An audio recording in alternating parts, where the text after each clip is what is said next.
Okay. Can you hear me? Your audio right now. Right. So just when you exit out of it, yeah. So do that, but then it's gonna say, yeah, click on it, and then just say just leave the call. Don't end it. Okay.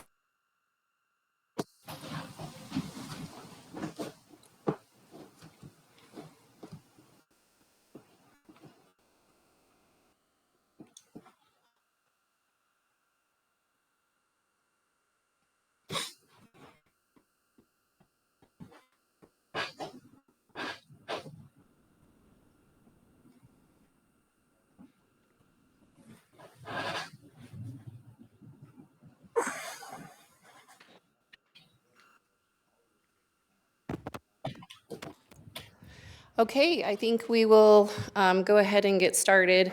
We'll first just before we do the pledge, we have one board member coming from football practice, so he'll be here soon, Director Jones.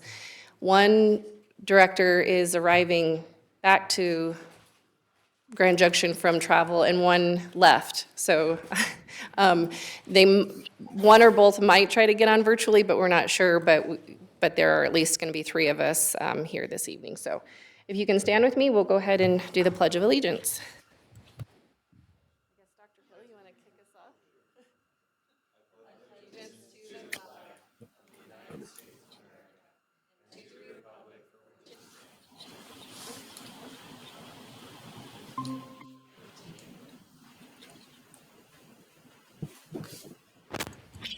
flag. All righty, thank you. We have a Board of Education resolution for the recognition of the Hispanic Heritage Month. So whereas Hispanic Heritage Month is celebrated annually in the United States from September 15th to October 15th to honor the contributions, cultures, and histories of our Hispanic community.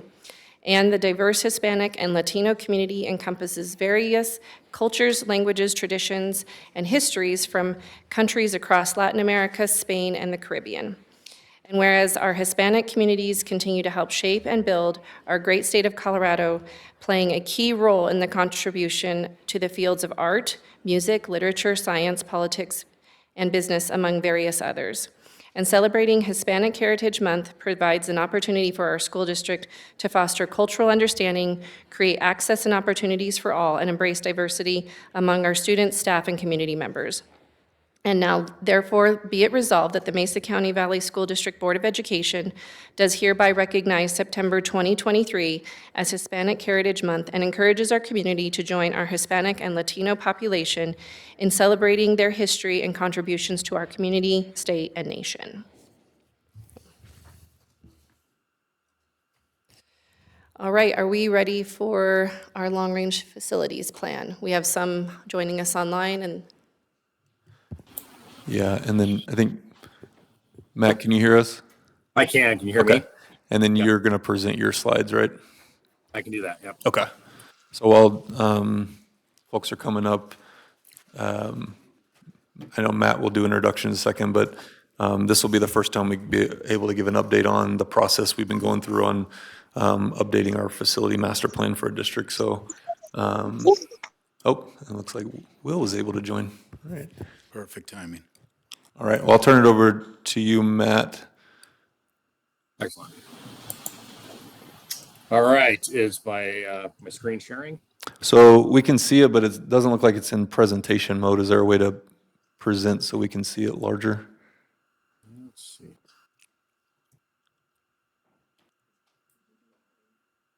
Yeah, and you're a little soft as well on the sound, so I don't know if that's your mic or if we need to turn you up. I'll scoot in and speak up a little bit. Is that better? Yes, we can see and hear you. Okay.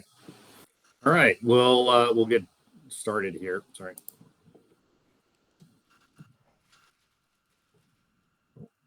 Try to go to.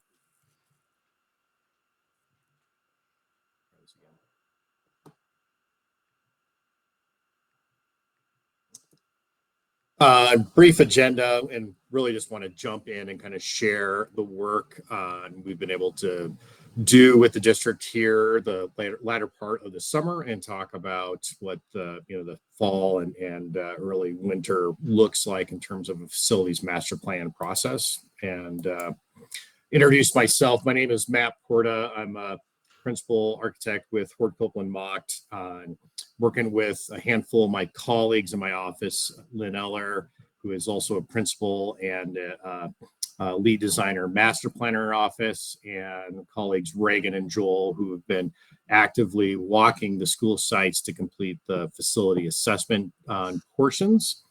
I have, for myself, been doing this my whole career since I graduated college and at the same place. So I've been working really all over the state of Colorado on the design and construction of PK-12 schools, from the planning stages, like what we're doing here, all the way through, real projects like you're completing as part of your last bond.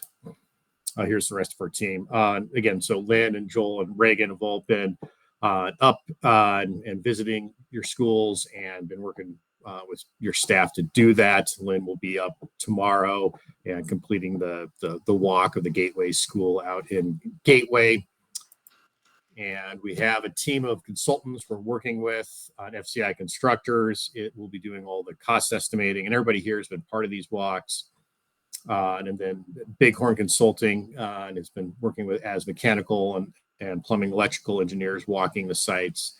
Lindauer Dunn and the Austin Group have all been part of that process. And again, I think all teams you're familiar with from year projects and some of the capital work you've done. Oh, Hey, my Matt. slides are not advanced. There we go. Okay, now it is. Okay. Sorry, I know you were talking through some of them. Okay. It's not been cooperating today here.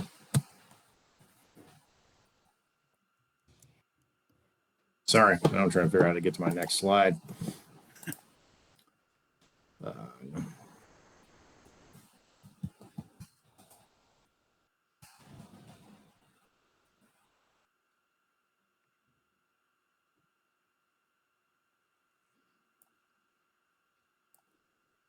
Sorry, it's just not cooperating the way I thought it would.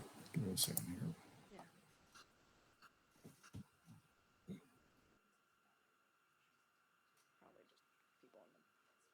But yeah, there's two. Oh my goodness, it's making a mess here. All right, I'm gonna try again.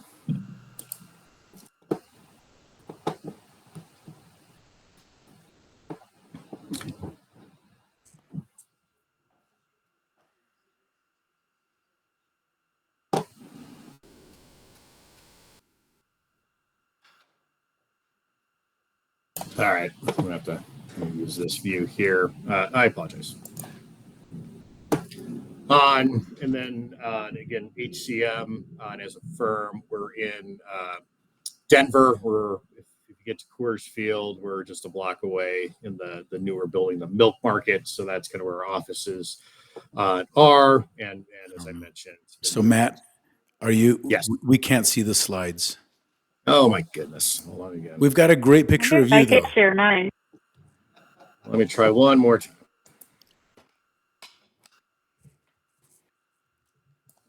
Colleen, are you on? I am. I might be able to share mine, Matt, and as you go, I can advance. Let's give it a try. It's not working on my end. It doesn't look like it likes Bluebeam, so I'm going to try Adobe. Okay. Thank you, Colleen. Yeah, just give me 1 second to pull them. I know it discounts. Sorry, Dan.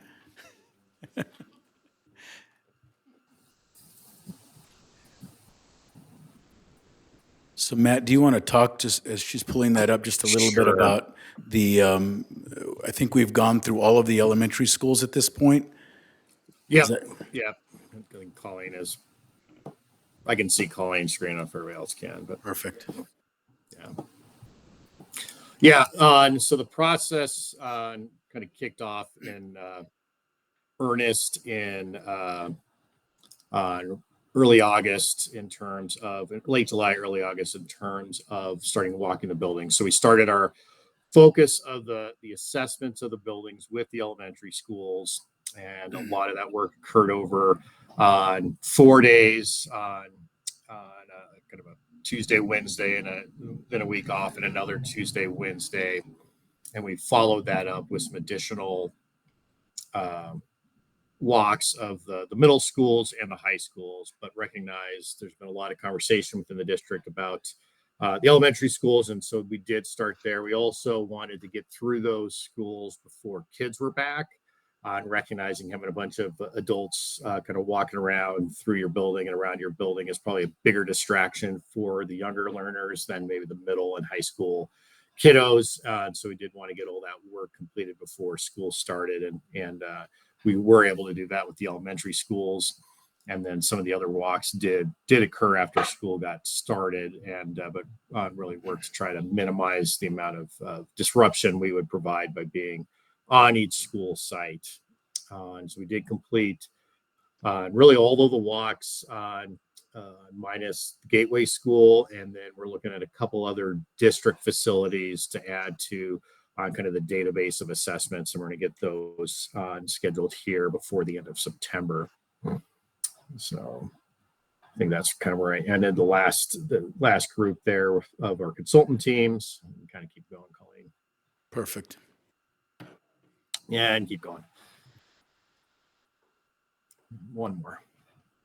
And so really for a master plan process, working with the district, we have really kind of organized our workflow into 4 steps. And step 1 is we're kind of at the tail end of step 1, which is really gathering a lot of that information. We call it the learn phase. So we're gathering a lot of that information and really starting step 2, where we're compiling that and collecting some additional district information as it relates to everything the district has on their buildings, and starting to now look at some of the utilization of each of the buildings, which is work that's already been started by the district. I think it's just us getting it organized and ultimately put into one document. And then we will be engaging a planning committee here later in this fall to really start to look at what does all this information and data mean for the district as we move ahead, ultimately with a goal of putting together a short, medium, and long range plan as it relates to your facilities, and so the maintenance and upkeep and upgrades to facilities over time, which ultimately puts you in a position to kind of really map out a timetable of, when will it be time to address some facilities, and what would that scope be. And so that's the ultimate deliverable, would be on having all of that put together in really one place. And so that's kind of the conclusion piece. I think the next slide might be on some of the timetable and schedule for that. And so that's taking those 4 steps and putting it on a calendar. I know it's really kind of hard to read, but in general, the summer, July through September was that information gathering phase. And, now and through October, really starting to analyze that and starting to engage with the planning committee, which moves into the fall.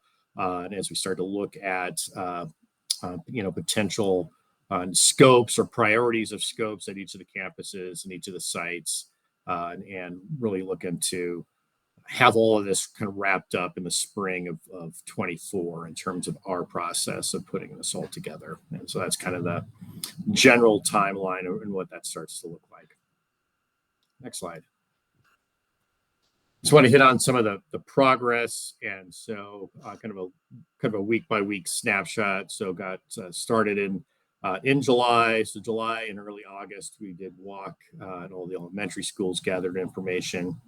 And over just after school got started, had trips up focused on the middle school and the high school. And as noted, tomorrow, we'll be driving out to Gateway and looking at the K-12 at a Gateway. And then later in the month, added a couple more district facilities. So those buildings and campuses can be part of this assessment and report. Next. So what are we looking at when we're walking on the sites? And so again, we have a team. So and then everybody kind of has a little bit of their focus. So the engineers are looking at their kind of their expertise and area of focus. But looking at the sites in general, and so the amenities in the site, and also just the all of the hard and softscapes and how everything is doing, and in terms of durability. We've been starting our walks up on the roof, and in many ways to kind of do that as early in the day as possible before it gets too warm, but really looking at the roof. And again, you guys have a good history of taking care of your roofs. Some have been replaced recently, and some of them are a little older.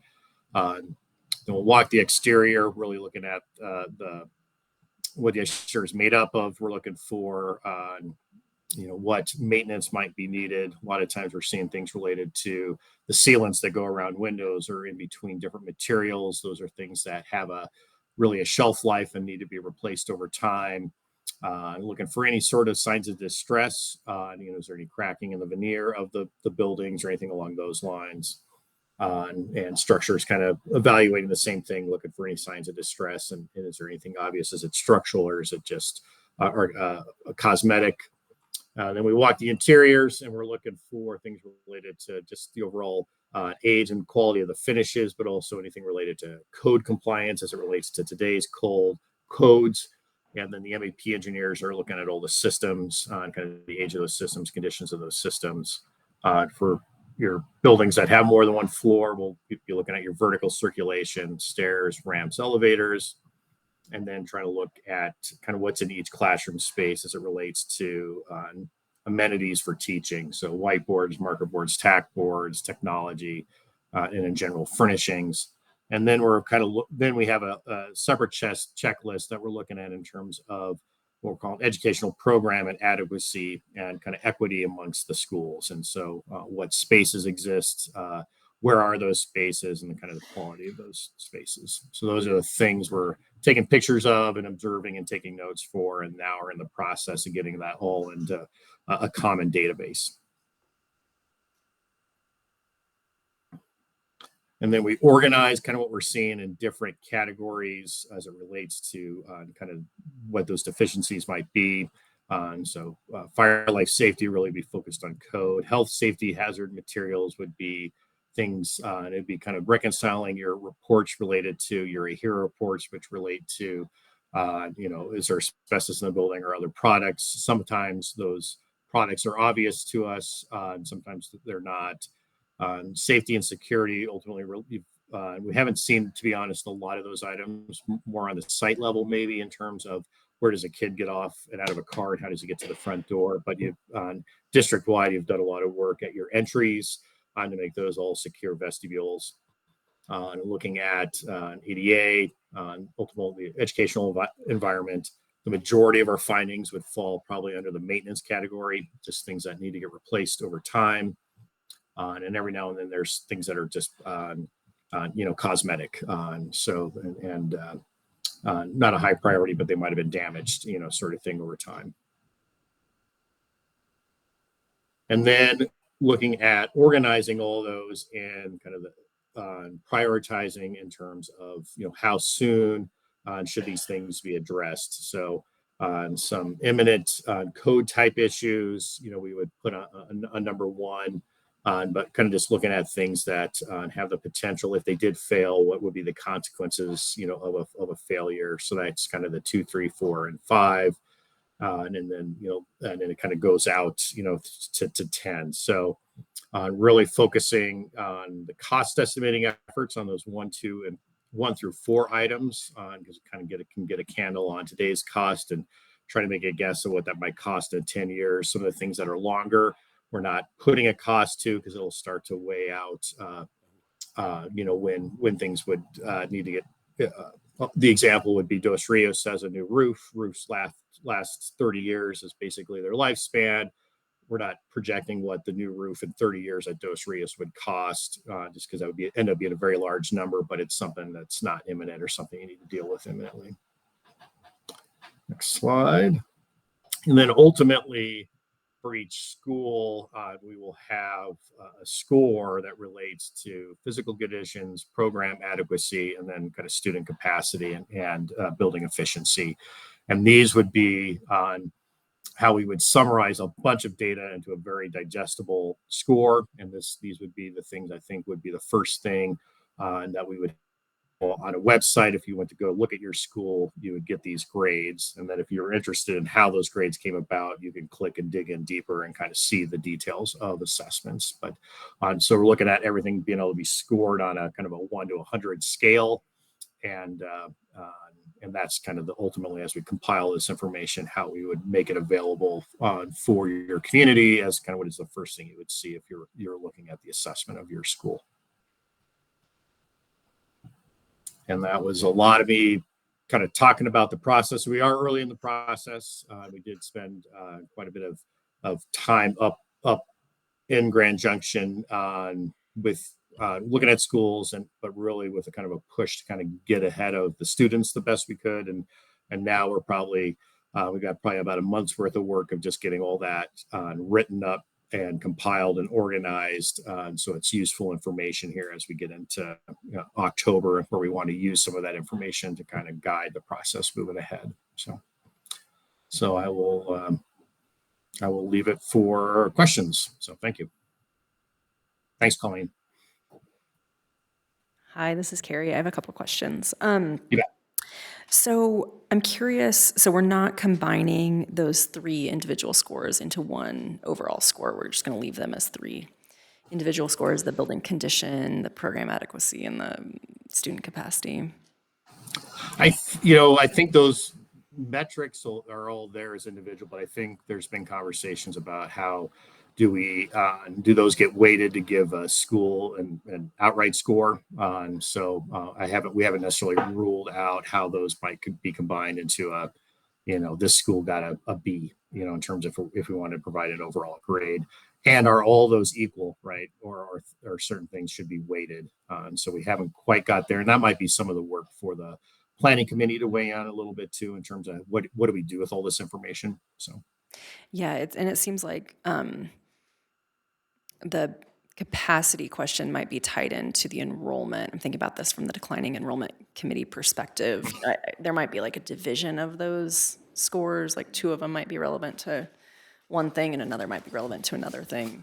I don't know, just something to think about. But then I have another question. So how much does that assessment and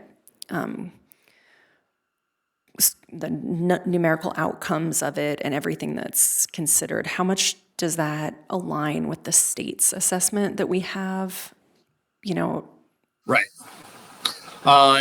There is a relationship because a lot of what they're doing relates to the FCI score, which would be their score related to if you were to replace this building, how much would it cost relative to investing in the existing structure. And so there is a relationship to that, to the work we're doing. But ours is, I'll say, probably a little more detailed as it relates to some of that work and takes into account probably more related to the educational adequacy versus just the physical, the roof is old, it should be replaced, it costs X dollars, portion of it. So, and I think all those assessments, exist and are benchmarks and are things the CDE uses often, probably more specifically if you apply for a BEST grant, they're going back to their data and looking at it from that perspective. But it's just another data point, but not completely the same, but has some similar aspects to it. Okay, thank you. And then when we're talking about costs over time, I understand obviously not projecting out the cost of a roof in 30 years, but are we going to understand, I'm just curious, I understand the outputs of the long-range facility plan being this building gets this score, but what about costs over time? So are we going to have, that as we look at that like urgent to not urgent scale, are we going to come away saying like, okay, this building, to get it up to these urgently needed, there's so many different numbers going into some like decision-making matrix for us. There's the urgency, so there's a timestamp, there's a cost, there's the building adequacy. So it's great to have each of those things, but how are we gonna think of that on a systems level so that we have a process for moving forward, so we can say, next year, we need to do these things? So I think what we have set up, ultimately is fundamentally a sophisticated Excel spreadsheet, which will be a tool that would be, the schools or the districts to have after this. And we did even have conversations about, is there, and we haven't necessarily come to conclusions, is there ongoing support? Do we bring HCM back once a year with FCI to update things because we did replace the roof and we update the database? Or is it so intuitive the district staff can do that on their own, and some things along those lines? So it's not just a moment in time snapshot that sometimes master plans have ended up being, and it becomes more of an ongoing tool that if you did do, let's make up an example, we did do $3 million of roof replacements this year. You update that database, that shows you have those urgent things have been addressed. The amount of money to be invested in this school is now less because we just put in $1 million worth of roof there. So the idea is to leave you with a tool that can be sustained on over time, or can be updated over time, so that so things that are 10 years out are now 9 years out, or 8, and every year you can kind of look at, in 2028, where we're looking at, X million dollars of things that need to be addressed, and how do we approach that, and how much of that is can happen on the regular maintenance budget that's available, or are we looking at a need for a future bond to address a big chunk of work, and how much that work would be. So we're planning on leaving a tool that isn't just a snapshot in time. So is part of the scope of work the actual prioritization of The project. the future work, or is that not part of the scope of work? It doesn't sound like That's part of, I would say that would be part of the master plan effort that these facility assessments are serving as information for. So that would be part of the work, is working with the planning committee and the district to kind of start to identify, what are the first things we need to address, and when do we want to address them, and what would be second. And so that is part of this master planning process, is to put some priorities to future capital projects. Which, correct me if I'm wrong, but I think when you guys have presented, maybe last year or the year before, you do some of that right now, knowing, Prioritizing right, projects. prioritizing it. But obviously, this is going into further depth, or maybe you can bring some clarification on how this is complementing what you guys are already doing. Yeah, I think we are doing some of that already, but as Matt already pointed out, having that, and we talked about this during the interview process, having a living document that we're able to update in real time for all of the work that we have done gives us a better snapshot of where we're at and what we need to do moving forward every year, so we can plan accordingly. It gives us just a better picture. I'm really interested in that prioritization piece and how we're gonna, it sounds like we're lean, right? So we do things as, we need to do them with good investments. Yeah, so one of the things that Matt brought up and used as an example is roofs, right? A roof is a priority that's high on the list. If the roof's bad, we've got other issues then. So we take care of that first. If it's an electrical outlet that's broken, or electrical system that's broken, it's probably something that we need to take care of, but it may not be as high a priority as a roof. Something like that. Does that make sense? There's priorities for sure. You'd have to get them out on a sheet and put them on there and know exactly what it is that we need to attack first. And this tool, I think, is going to help us be able to do that a lot better than we have in the past. I think we have a system in place, but it doesn't allow us to prioritize like you're talking about. And there's some other things that we're working on as well. But yes, I think this tool is going to be helpful. And I think, as we're talking again about some framework for decision-making moving forward, the question becomes, I think it's easy to prioritize things like roofs, like when do you prioritize the things that aren't that urgent and aren't that critical? And, if we need to replace a school building, how do we prioritize that? And how does that fit into like our entire framework of decision-making? I'm really curious to see how all of that fits together, and feel like I that's- think a lot of that information is going to start to present itself. Once they get closer to getting those scores together, we're going to be able to see, I think, have a much clearer picture of where we stand with buildings. It also, it turns into a discussion about like appetite of the community and what they're willing to support as well. So, we've had in the past, a facility master plan that had some suggestions of things that we should address at certain points in time, but then what came out in a final bond proposal didn't necessarily have all the immediate things in it. So I think, ideally, this is going to be an updated document that we can, one, we want it to be easily digestible by the community. So do these scores make sense to them? Can they understand why this school might be prioritized over another school? Why this school might be listed as a potential building that needs to be replaced versus just needs some upgrades. And so, one, we want it to be easily digestible, but also we want to be able to have a clear plan for the next 25-plus years to say, community, you supported us on Grand Junction High School, which we're so appreciative of.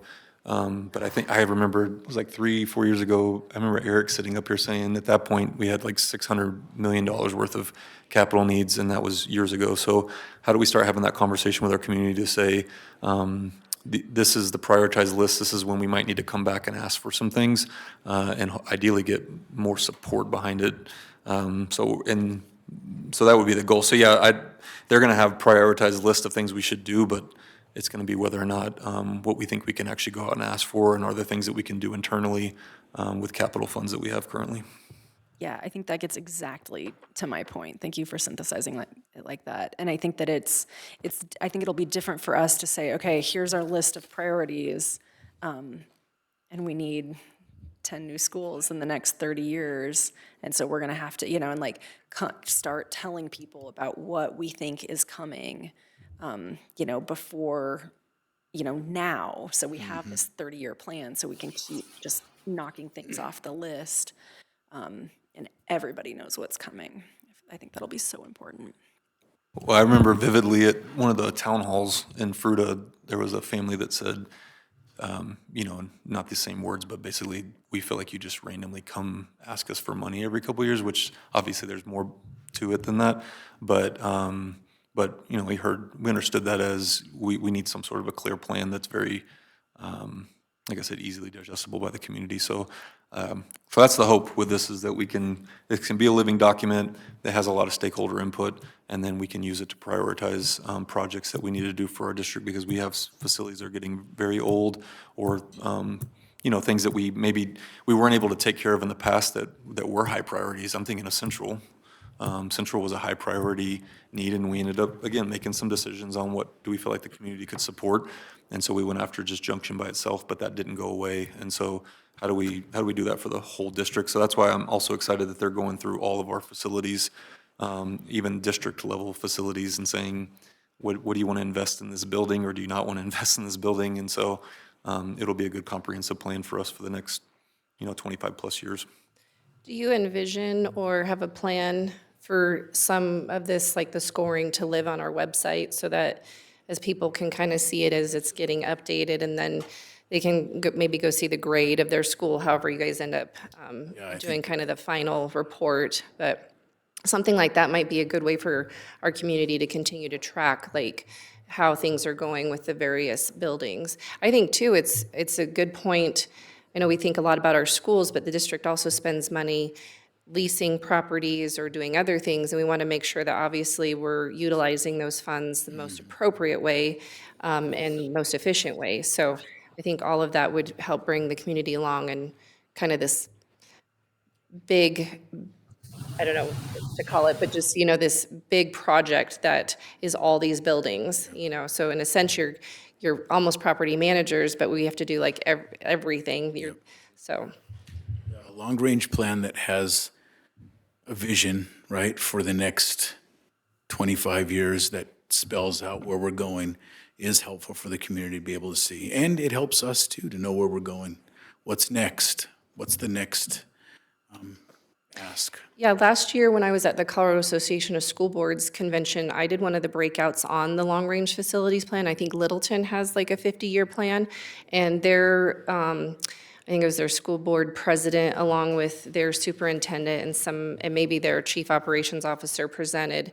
And since they've been able to do this and get it honed in and present it to the community, they've been able to go out and ask the community for some things that they need for those buildings. So it sounds like, as people know you have a plan, then when you go to do the ask, they know that you've obviously done the work. So it works. I mean, we're seeing it take place in other parts. Sounds and feels a whole lot different when it doesn't feel like it's random, right? Right.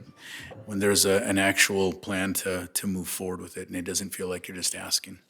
And the last thing I'll mention on that too, that you mentioned Littleton, they've done a really good job about, or with being transparent with their community about when bonds get paid off and trying to be strategic about when they go after asks of their community. So that will be a piece of this as well, so we can be strategic around that. And then I know Matt mentioned it, but if we do want to go out for a BEST grant, this plan also will help us state our case a little bit better on why we would need those funds, which remember, we got $10 million in BEST grant dollars for Junction. So ideally, we could go out and ask for that as well for a future bond. Any other questions? It's just Dr. Schultes and I. I don't know if do we have any board members online? I don't want to dismiss if they do have questions. Will's called in. Okay. All right. Well, thank you. Is there a way that we could get a copy of those slides, just the board, the timeframes, and kind of that information just would be really helpful to be able to kind of look back on. Yeah, we can Timeframes. send it out, and then and then we'll have them come back and give regular updates as well to the Yeah. board on the. Or if you can just summarize it to the board. There was a couple slides on there that would be really helpful, just for frame of reference. Maybe just the Gantt chart that'd be legible. Yes. Yeah. Thank you. Thank you, everybody. We can Appreciate- send that as its own file too, because I think it got shrunk down to fit on a screen. So we can send that as its own PDF and make it a little more legible. That'd be great. Thank you so much. Thanks, Matt. Enough. Thank you. Sorry about the technology piece. I'll know to use Adobe next time. So.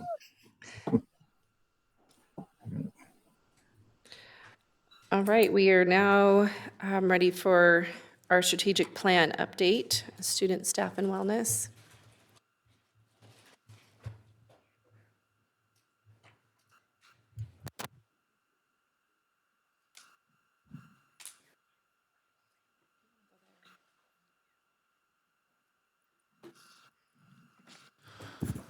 So as the folks are coming up to present, just a reminder that we're going into year 2 of our 3-year strategic plan.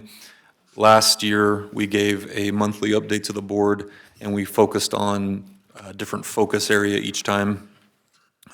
This time around, we're going to spend more time looking at individual priority areas so that it doesn't feel like it's a lot of information or too much information at one time. And so we've structured out the year to be able to present on those 9 different priority areas throughout the year. Today's a little bit different because these are both wellness priority areas. So we have a staff wellness priority area and we have a student wellness priority area. So they are presenting 2 at one time, but for most months, we'll just be giving an update on one priority area. So just a reminder, recentering ourselves in our graduate profile. This is a community-driven process that we went through to create this strategic plan and graduate profile.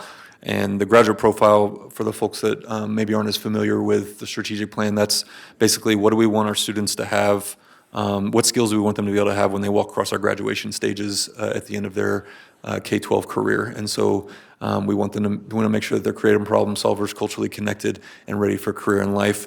And so we have areas that we're focusing on as a district to try to make sure that we have students prepared for whatever comes next. And then within the plan, again, we have those 3 focus areas. So first off, being prepared and supported students. And we have the 3 priority areas underneath that we're focusing on as a district. So again, tonight you'll hear about student wellness. And then when folks come back, you'll hear about the other 2. And then you'll also, under prepared and supported staff, you'll hear about staff wellness, but we also have updates throughout the year on the other 2 priority areas.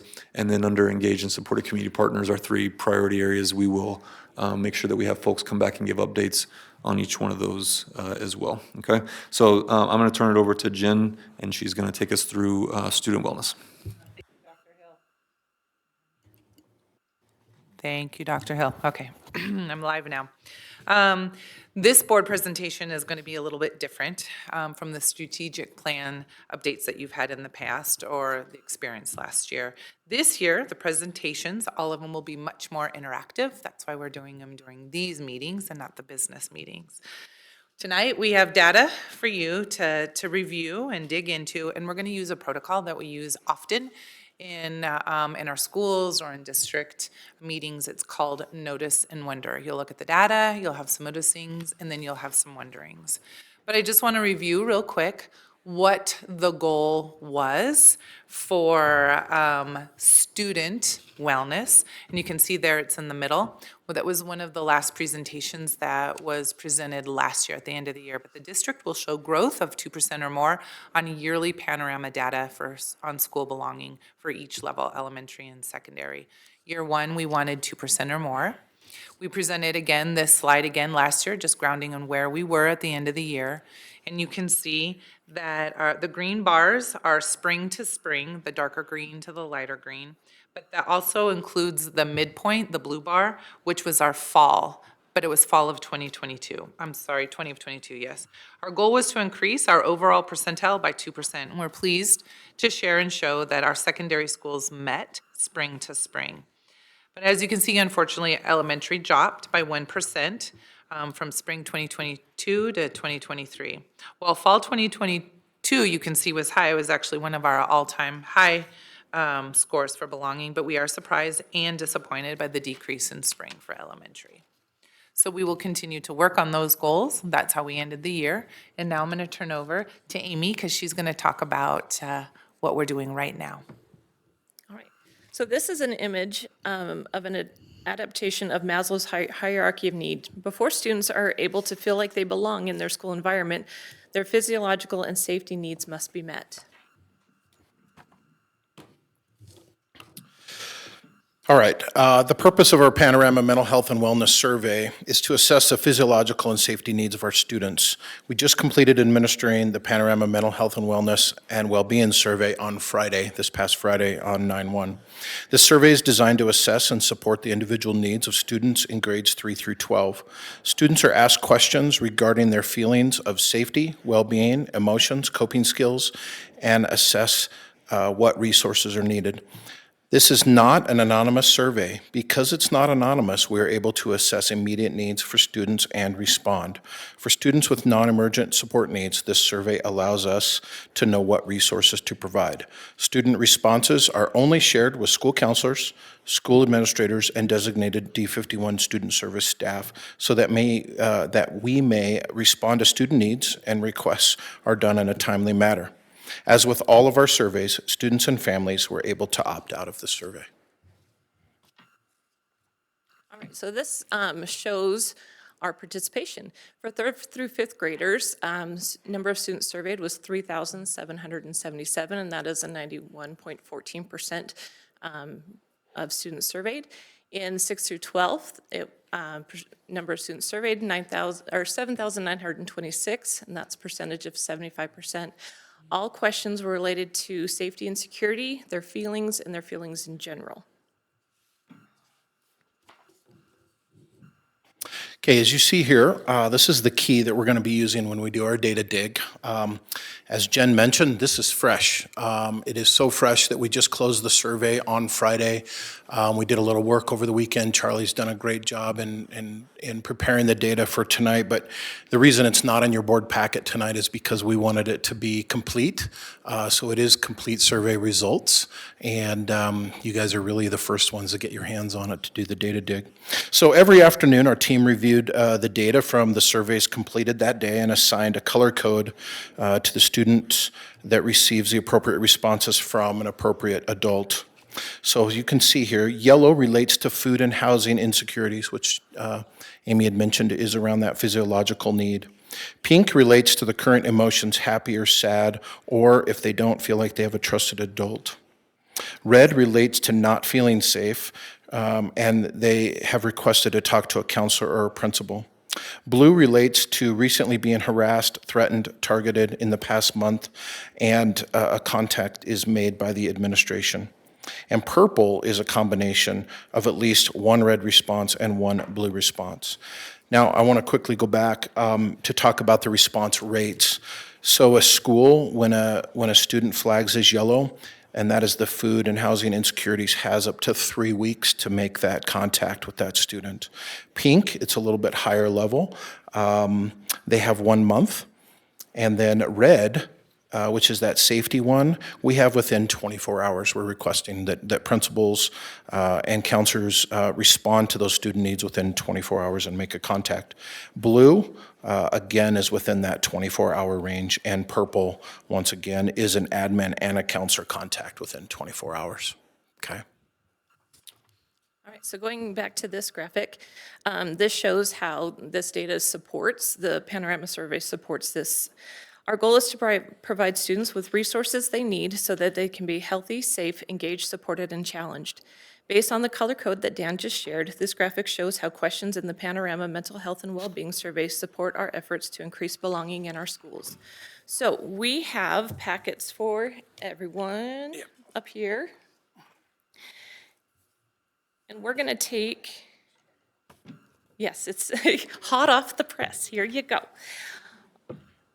On here, it'll, the front of it, you'll have a front and a back of yellow. The first side is a 3.5, the second side is 6.12. And it shows, on yellow, students have at least one yellow response, and so they were marked yellow. It has the response and the support that is provided. On the screen, we have the overall numbers for the public to see, but the board has a little bit more in-depth. So we're going to dig in.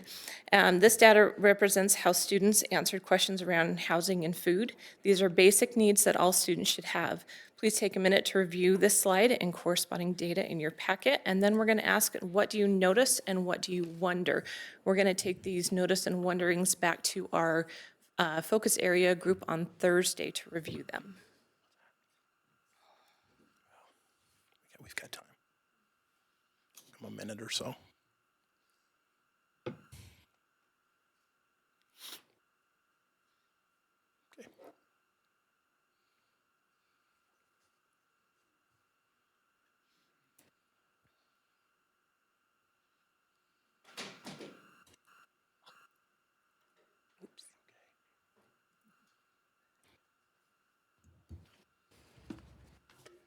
Do you want to tell us what we notice now, or do you want us to wait? Yes. All Yeah, right, you, well, go ahead. And we're going to go page by page and Sure. say, yes, what do you So notice? for the 3rd through 5th here, where you guys have it broke down for us, it looks like the 3 through 5 special education, those percentages were higher across the board. So, you know, does your family have enough food at home? No, was high. Currently live in a tent, camper, hotel, homeless shelter? Yes, that percentage was higher than any other group. Currently live in someone else's house with friends or another family member? That's the highest percentage out of all of them. And then during the week, how many times did you feel afraid? And they were the highest percentage out of all the groups.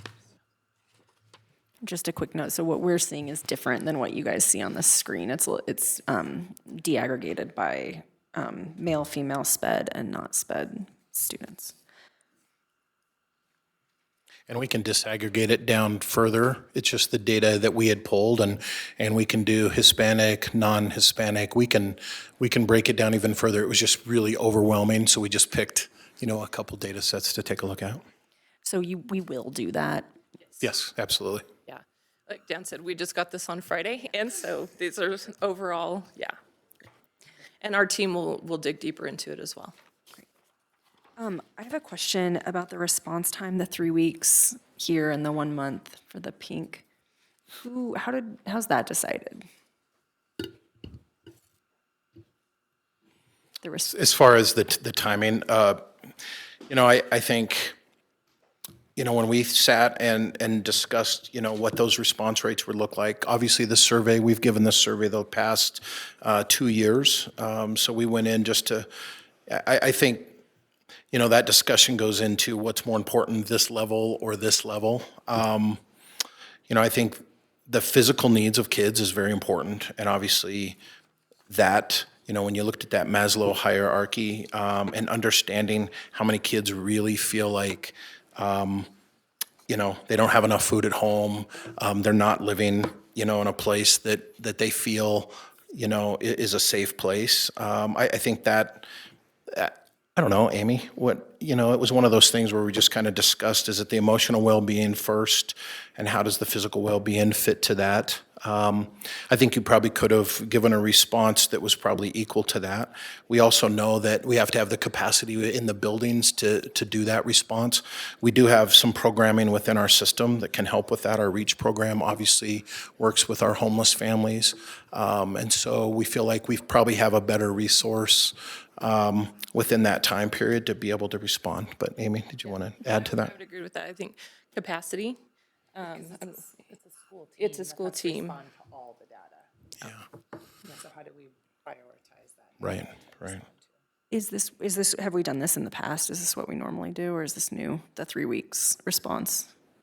I'm curious if there's a feedback mechanism. So if this is the first time we do it, if we're like, did that work? Do we need less time? Do we need more time? Because it sounds like it sounds like we've been doing it and maybe we know a lot in the schools. It sounds a little arbitrary, which is, I'm just curious how if it needs to be 3 weeks, this feels like a long time for me for those issues, but I don't know what the capacity is like in schools. So I wonder how we track if that is success to us, or if it needs to be tighter, or if we just can't do it tighter, if we need more resources allocated to it, or if it can take longer. I think the key will be over the next 3 weeks, right, or the next 2 weeks. For some, if they surveyed their students at the beginning of the window, then of course that 3-week clock gets started. That 1 month clock gets started. It is something that we have to ponder. We're gonna meet as a mental health team on Thursday to go through the data, and I do think we do need a feedback mechanism from the schools to say, one, we didn't have enough time. We had plenty of time. Maybe this kind of trumps this as far as the time goes, but we're going to have to really kind of measure what was the response time like. Were we able to? We're ready as a district to help schools and respond to the school needs, but we did have to wait to see how the schools were going to respond to it. So you're right. We do have to have some closure on that feedback loop. Is this the first time we've done this? No, we've done it in the past. We got a little bit more focused on it this one. We really, I think, supported the why behind it and the need behind it. This survey really does look for kids that are coming out of the summer, because we've only been in school for 2 weeks when this window started. So the point of this survey is really to what wraparound services at a building level or a district level do we need to be responsive to kids' needs coming off of an extended break such as summer, and then what does the first couple weeks of school feel like for kids? And so no, I believe this is our 3rd or 4th year that we've given this particular. Are you asking, is this the first time we've given the survey, or is it the first time we put a system like this in place where you have color-coded? Yeah, I'm asking specifically if we're telling ourselves we need a 3-week response time to this, where did we come up with that number? How long have we been doing that, implementing that? And do we know if that's working or not? Yeah, so as That far was as an inherited number that we've worked off over the past, but I do think it's time to get some feedback from our system to see, is that number an accurate threshold number, or do we need to change the threshold? But in years past, you've deaggregated this more and more, right, into the different. Yeah, absolutely. The color coding's not new over the past 3 survey years that we've given it, but yes, Well, because my thought would be, granted, I know we have more maybe the 10,000-foot view here. right. But if there's an issue, or we're seeing higher percentages, say in SPED students versus non-SPED students, I think in order to allocate resources and time more efficiently, it'd be good to know, is there more of a specific group? And again, I know that these aren't anonymous, so you're going to be able to pinpoint students more quickly. But I would just want to, just so we're not randomly trying to, get everybody? Are we being very intentional about where we're spending our time and resources to hopefully close the gap for some of those students? And I don't know, maybe share with them too how we're not giving all students this survey at one time. Right. When we've staggered, especially some of our bigger buildings, like our high schools and our middle schools, we're not providing surveys to everybody at one time because that will completely overwhelm the adults. So staggering when we're doing, so we're prioritizing and then we're staggering so that we can ensure that we're providing the support within in a set amount of time. Yeah, the amount of students on here that are saying they want to speak to a counselor, I couldn't even imagine our counselors if all the students were surveyed at once. So in those cases, do we have backup help, or does the administration in the building step in if it's just too much for one counselor? Yes, so with the Not us counselors, getting into the yeah. weeds a little bit. No, it's okay. Counselors, obviously, there's a response mechanism. We have our mental health therapists that can help out as well. We have social workers.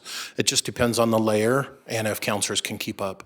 And the data is sent out to the schools each day, so they can be identified, where are kind of your warm spots, your high numbers, and then Charlie is able to get that out to the mental health team to say, here's kind of our buildings that have some higher numbers. Let's reach out to those buildings and see if they're able to keep up with those responses. So, Good, thank you. okay. We can move on to the pink, and this is going to follow the same pattern, obviously. So this data on the pink page really represents how students answer questions around their feelings. You may notice that we are sharing some varying questions between elementary and secondary. So let's just take a second here. Is there any notice and wonderings that you see, obviously, with how kids are feeling at this particular time when they surveyed?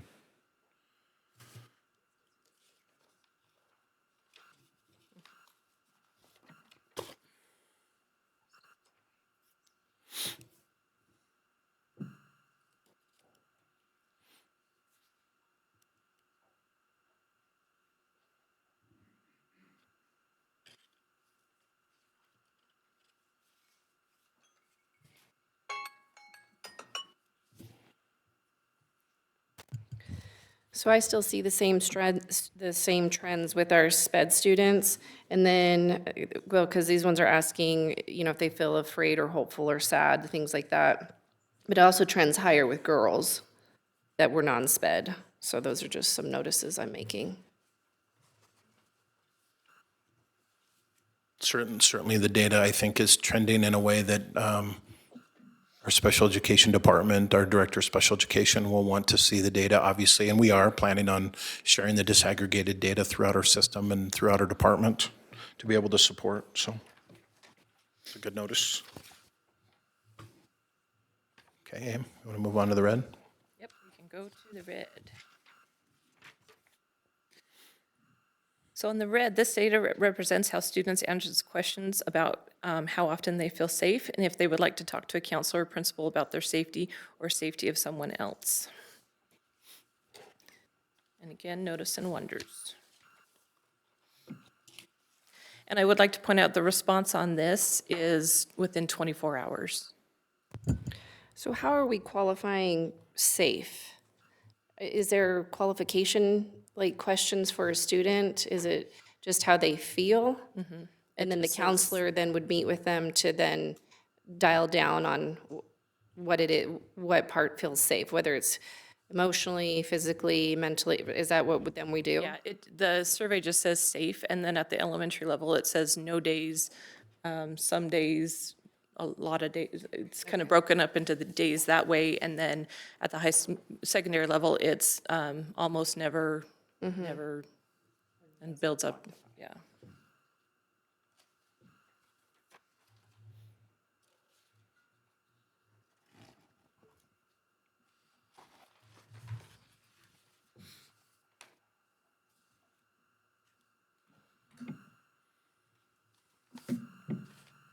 Yeah, I think globally, I think we can all acknowledge that just across the board, SPED in every single category for every single thing.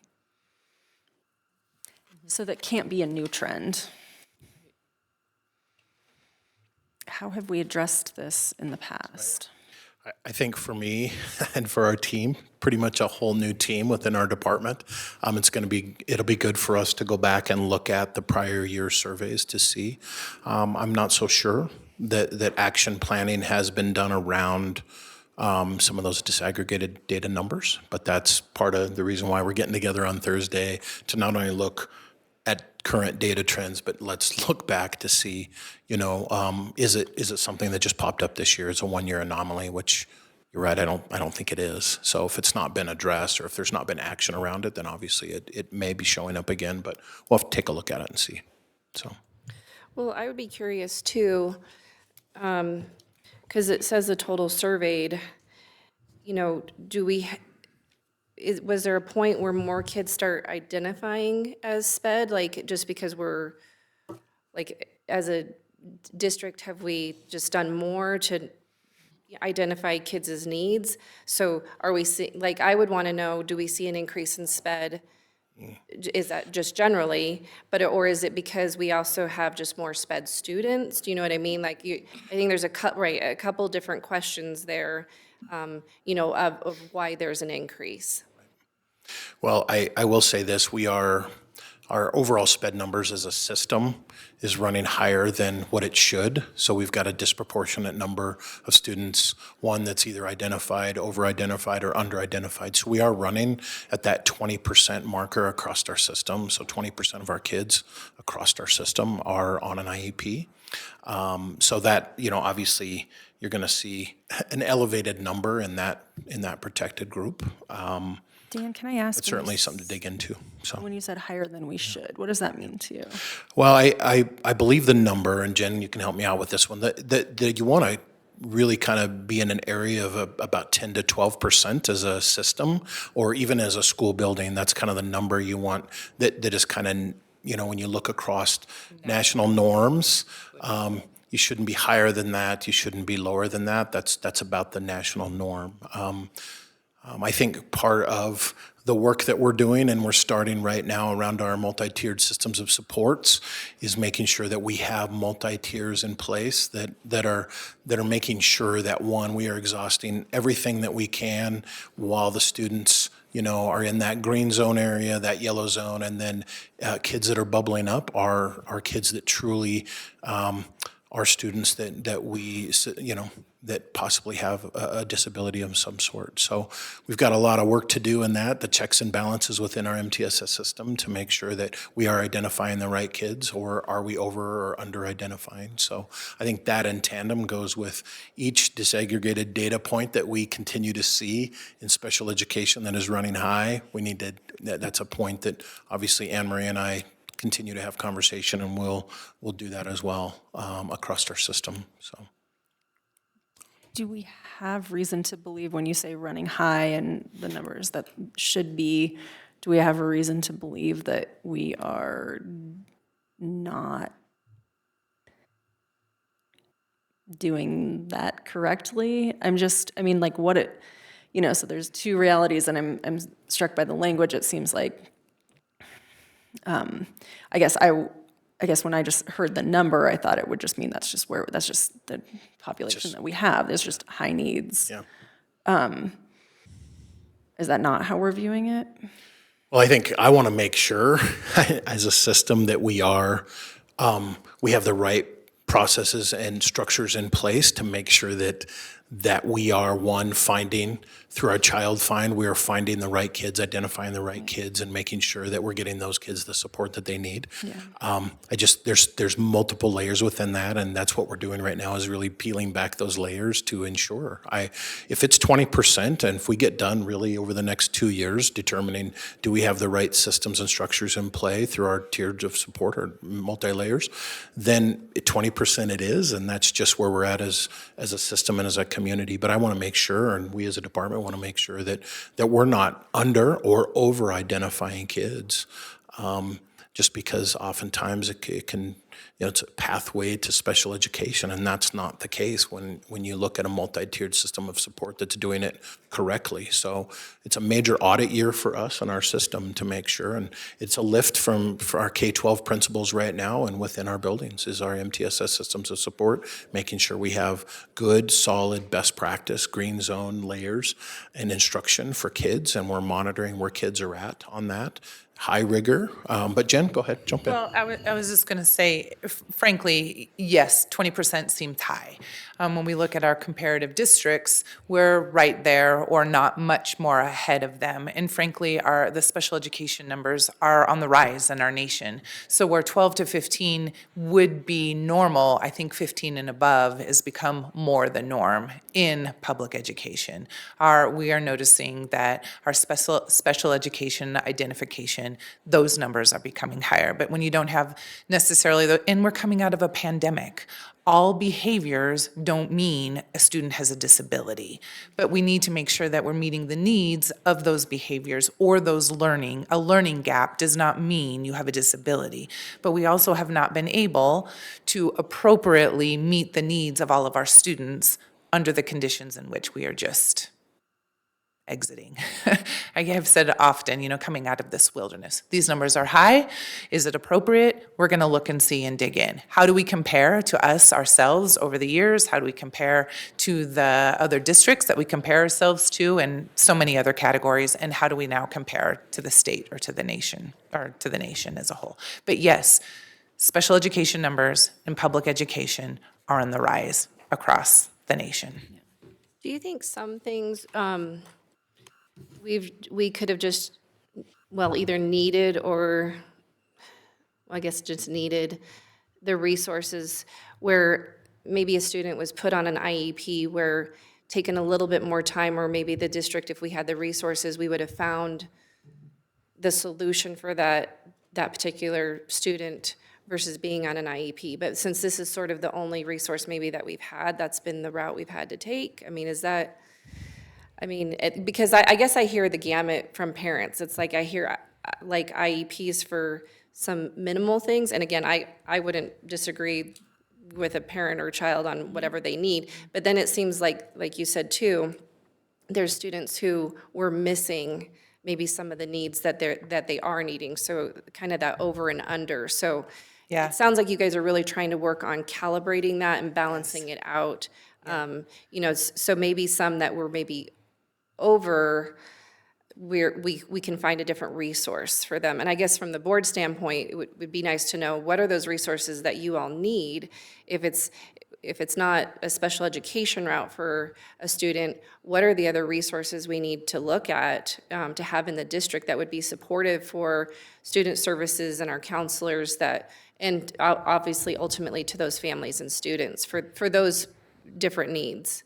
I guess I don't even know what those Identifying are. What those resources are. It's not just money. Right. We can have all the money in the world, but we don't have enough special education teachers that are trained and ready to meet the needs of our students, because they're not coming we don't have students going to school and they're not leaving our universities or our colleges by any means. So, what resources we can get more money, that's not always, but we've got to make sure that we have the right personnel and the right resources in actual things that we use to teach or resources that we use. So it's complicated, and unfortunately, there are a lot of forces or factors that are out of our control as well. And and I think the harsh reality is that if we're having a hard time getting teachers and educators in general, and then more specifically SPED, I think it's something we have to be cognizant of how do we make a plan moving forward? Because if we don't see that changing in the foreseeable future,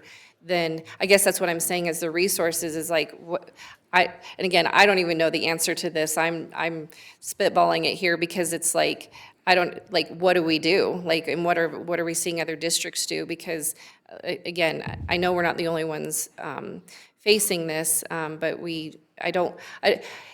just don't want to get too far, behind in trying to address these things. So but that's just, it's just more my question to put out there. You don't need to answer it now, but from a board standpoint, it'd be good information that if, as you guys go along, bring that back to us to see how, and I'm sure you will tell Dr. Hill and he will be telling us, but I think I just want to bring our community along with this to see that this is a big challenge, and it's not going to just have a quick answer.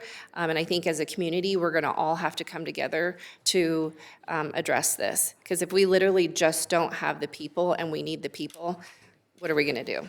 So. And the time to ensure that our teachers have the right amount of time to learn, know, and understand what they need to be doing in their classroom, in their schools, to ensure that we're meeting the needs of all of our students. This is just a way at first to identify what are the needs. Absolutely. And Well, like you said, you can't start, I think you've said this, is you have to have the data to know where to start, right? We might not love these numbers, but if we don't know the numbers, we don't know where to even begin. And so they're sobering. I'm glad you guys can dial down on these even more, I think, to help identify more specifically. But it's a good place. I mean, we just need to know where we're at. right, and so we're going to go ahead and skip, if you're okay. You understand, or you now have seen the rhythm of when we're looking at data and that notice and wonder protocol. They'll go deeper in their dig. They're going to go digger. They're going to go deeper in their digging, and they'll go down to our different groups, different schools, how are we working with the community? But that leads me to this next slide that I'd love, Amy. So what can we do, and how are we partnering with our community, and what does this data tell us? Right, so we also have the Healthy Kids Colorado Survey coming up for secondary students, and that timeframe is September 18th through the 29th, where all of our schools will be participating, which is very exciting for us and our community. And our K-5 students will have the Panorama Education Perception Survey coming up, as well as Family Survey, and then the end of the year. So we have more data points that we're going to be looking at along the way, and we'll share with you as we get data back. Yes. Can we go to staff wellness? Are we good? Okay. We're ready. All right. So our next is our priority area of prepared and supported staff. And Connie is going to share what we've been doing as a district for staff wellness. Yes, thank you. So, can you hear me? You can. Okay. With regard to staff wellness, when teachers and staff feel supported, empowered, and trusted by school leadership, they're able to create the conditions that lead to students' academic, social, and emotional environment and development. And today, we're going to, the slide before this talks about the objective that we've had in prior, being that District 51 staff receive the mental health support they need to engage with students and families as healthy leaders. To remind you of our goal that we had this last year, by June 2024, for the district survey questions related to staff's overall well-being, we would like to see an increase by 2% of the favorable responses. So we'll go into that in a little more detail. So first of all, though, in May, we shared this model with you. We felt if we focused on these three things, communicating resources, establishing meaningful partnerships, and connecting internally with intent, we would collectively engage more employees and make a difference. We want to be sensitive to the fact that our employees are exhausted, stressed out, frustrated, and overwhelmed, yet they report that their work matters, it's meaningful, they're happy and engaged, and they feel they are effective and satisfied with their jobs. But in order to impact organizational wellness, we feel it's important that we change the culture to be one where we truly care about each other from a human standpoint, and that we all take responsibility to check in on each other. We need to allow this to happen in a safe, non-judgmental environment. So we are aligning our internal wellness efforts and communicating more clearly about the wide range of resources we already have within the district. We're teaming up with other partners, such as the District 51 Foundation, to facilitate and promote social events specifically for D51 staff. For example, last Thursday, the First Joy celebration was held at the Ale House, and we had close to 150 employees attend the event. And yummy mocktails. And so that is giving us a good place to start for future events taking place. All right. We are also working to connect internally at all levels across the organization, aligning our efforts.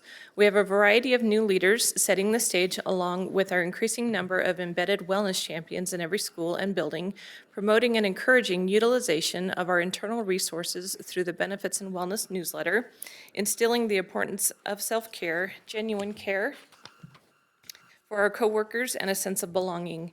An example of organizational alignment happened during the social, emotional, and behavior supports training provided by Student Services on August 10th. Employees that chose to attend this session learned the tenets of wellness, learned to identify compassion fatigue, how to mitigate symptoms through practical application and regulation techniques. Participants also learned how to access district internal and external resources. This was the first time we've been able to have staff wellness as an option for professional development, and it was appreciated by attendees. Those are those first 2 days. Those first, the 9th and the 10th, when we had delayed start for our elementary folks. So on this slide, I would like to go over some of the data sources that apply to staff wellness and share with you the timeline.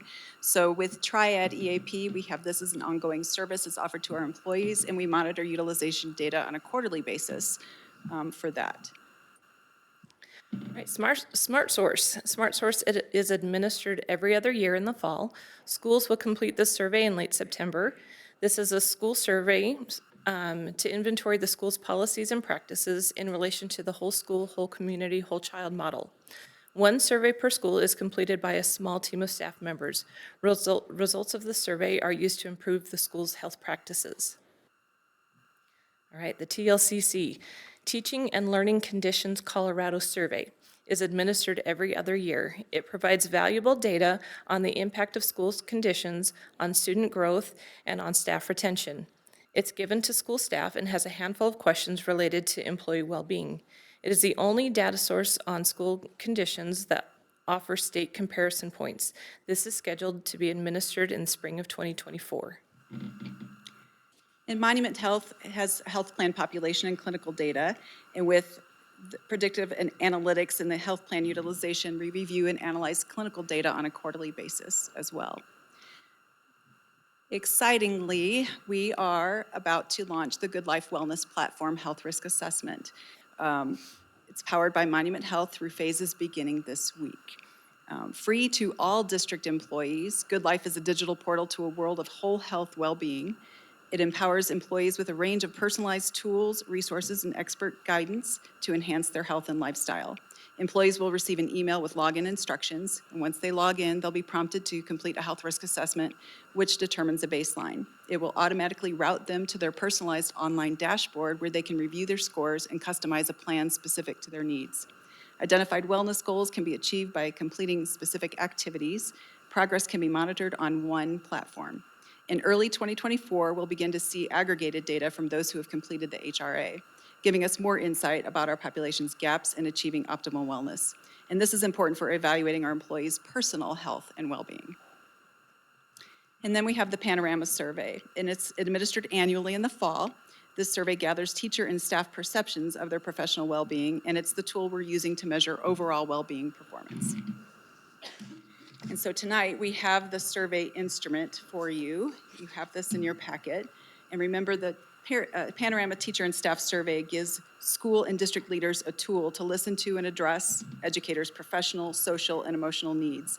And it's designed to spark productive conversations between teachers and school leaders about well-being, staff leadership relations, school climate, and belonging.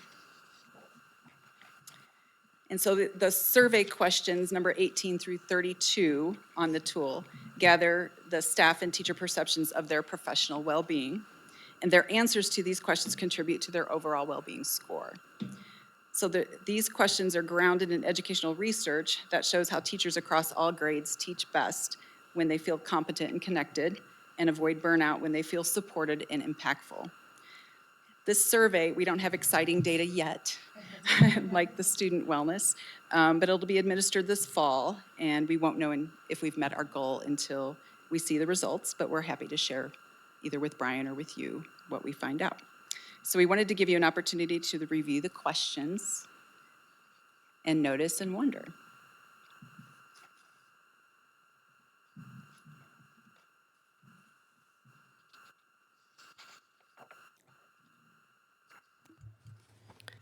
Are these anonymous with staff or no? These are anonymous, yes. Okay, so if you saw some really concerning answers, then how do we help that person?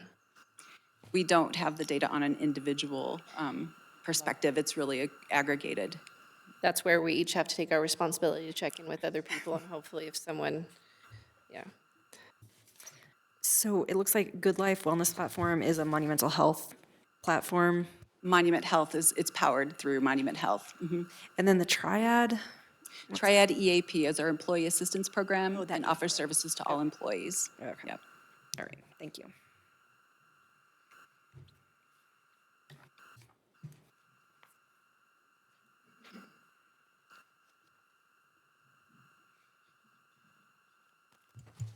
When does staff usually take their survey? Is it, In later the fall, and so we'll have the data usually the end of December or early January.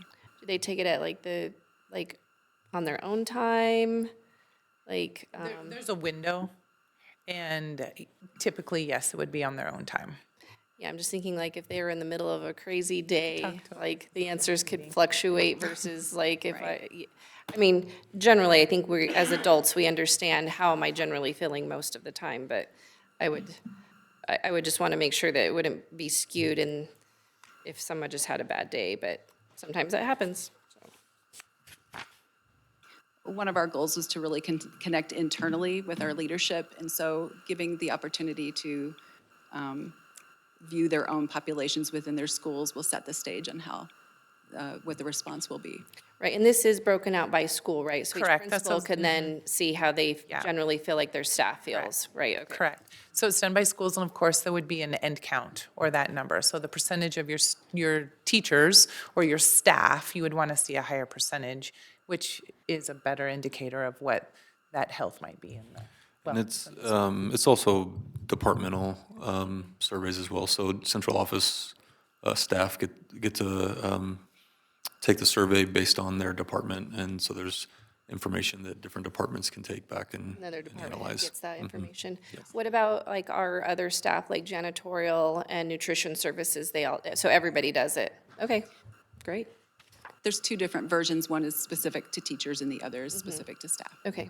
Right. Support staff.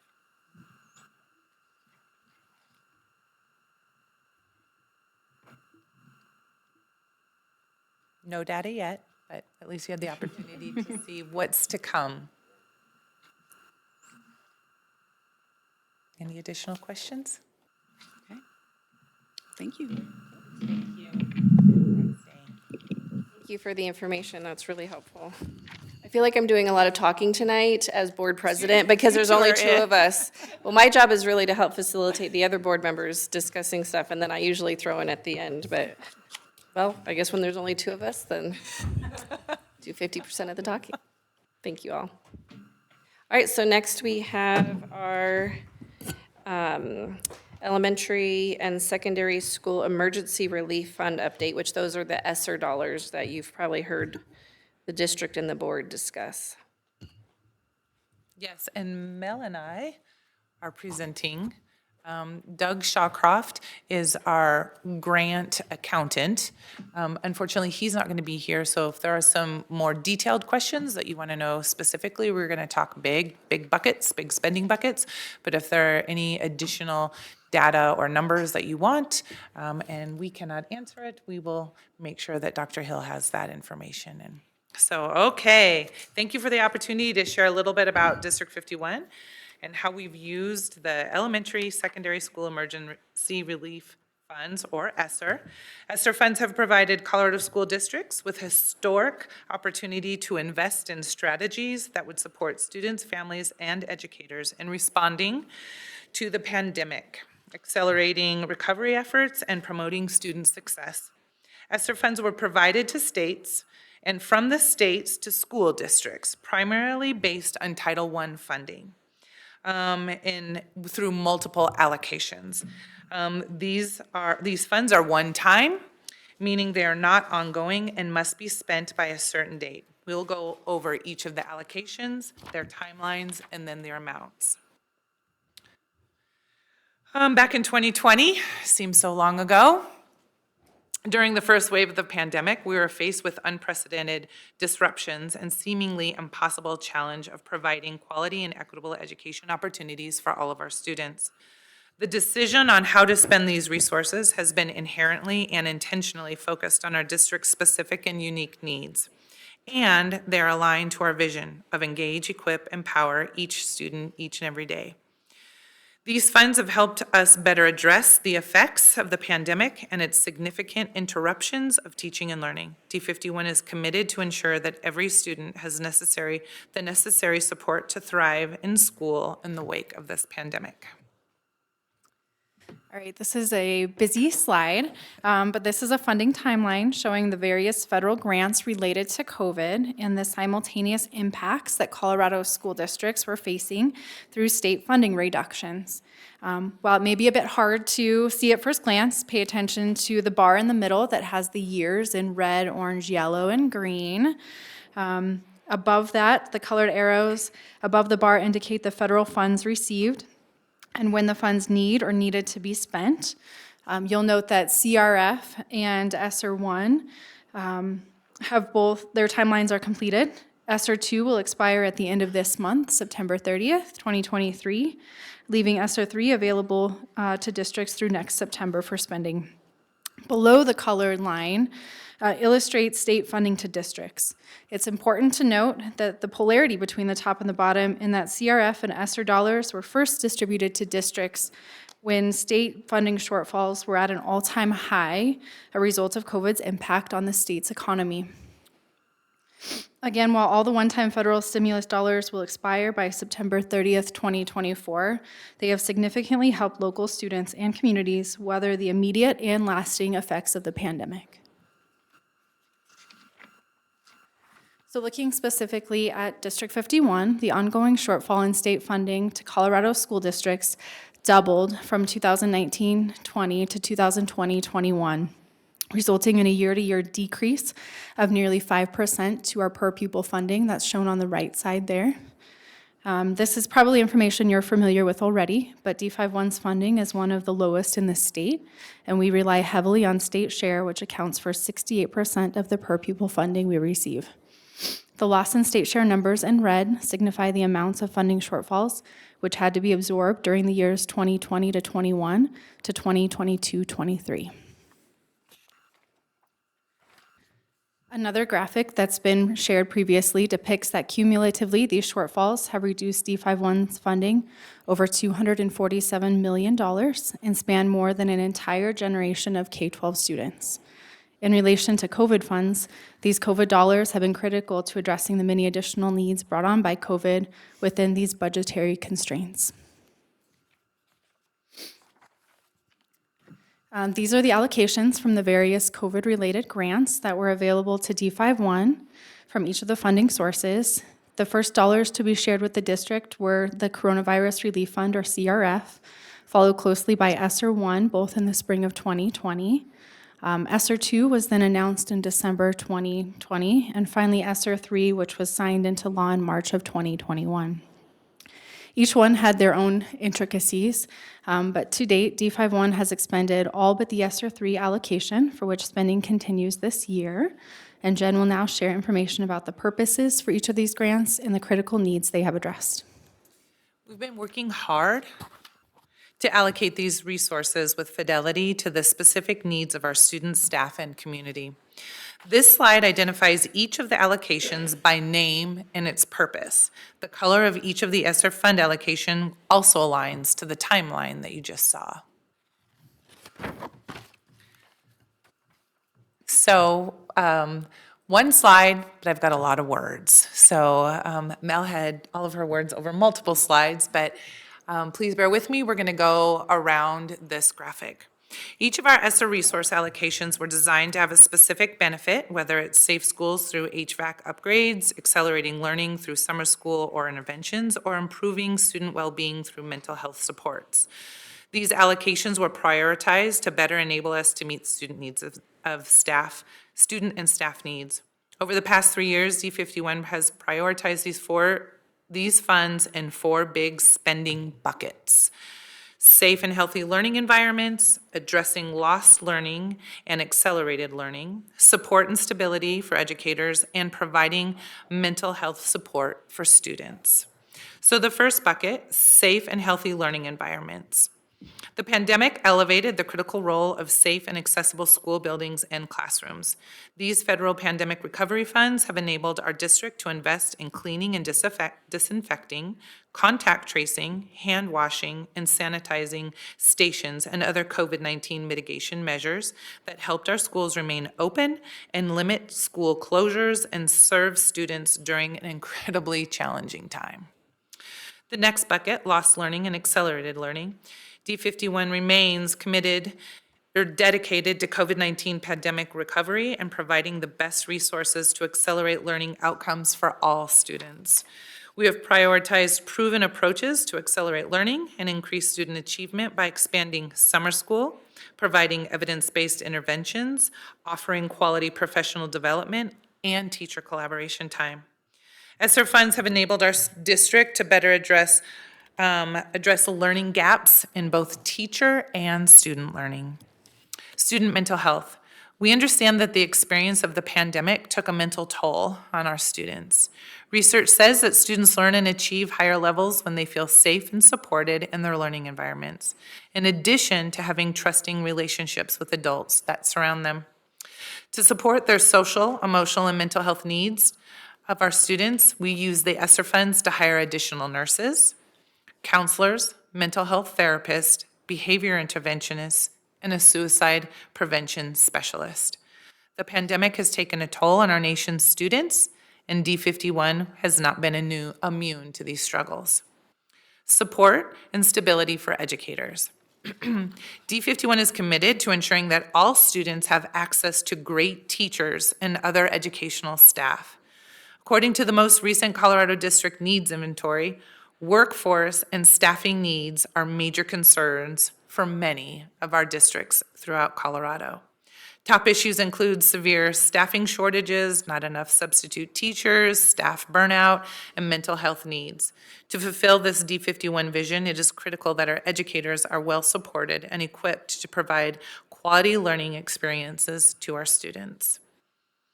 These funds allowed for additional substitutes, COVID workload compensation, instructional coaches, and online teachers. By investing in our educational workforce, our district is showing its commitment to the partnership between families and educators, and they're all at the heart of our students' success. I say Doug, but it's Mel. You're putting your Doug hat. We'll share the actual numbers for each of these big four buckets in our spending. All right, so the first grant was the CRF Coronavirus Relief Fund with an allocation of nearly $11 million. Some of the major spend activities here, obviously this was towards the beginning of the pandemic, and so PPE was a large expense of about $1.5 million of the fund. Also sanitizing equipment, custodial supplies. Within the lost instructional time category was primarily used for in starting up what was then the new DOL program, an online option offered at GRAW, and technology that supported remote learning, as well as additional platforms to address learning gaps at all schools. Support for educators and staff stability was primarily professional learning payments around safety protocols, COVID procedures, and digital and remote teaching practices. Ooh, that's hard to read on that one up here. This one is ESSER 1, and that was an allocation of roughly $3.4 million. It's a little hard to see on that background. And this was used in 2020-21. So thinking back to those original slides where we had our PPR decrease, these funds were primarily used to fill a gap in the general fund budget due to the doubling of the state funding reductions that took place that year, mainly sustaining staff positions that were already in existence. One of the unique characteristics of these grants, being federal dollars, is that they allow supplanting, which any other federal grant does not, meaning that they can be used to cover existing costs that qualify. Because custodial salaries were clearly a qualifying cost, we chose to use ESSER 1 to cover a portion of these salaries and benefits for 1 year. ESSER 2, with a total allocation of about $20 million, was used in the following manners. Creating safe and healthy learning environments consisted of COVID subs, some more PPE and safety equipment, such as air filtration systems and purifiers, disinfectant and electrostatic sprayers, vacuums, and hydration stations. Under the address lost instructional time and accelerating learning category was largely spent on academic intervention curriculums and software for schools that were provided district-wide, and the cost of continuing to operate the online option at GRA. Roughly half of the total ESSER II allocation was spent in the next category of support for educators and staff through APLUs, workload recognition payments, instructional coaching, and maintaining school-based positions during declining student counts. Additional mental health staff, such as behavior and suicide prevention specialists that Jen mentioned, were also hired to support the increased and ongoing mental health needs of students and staff.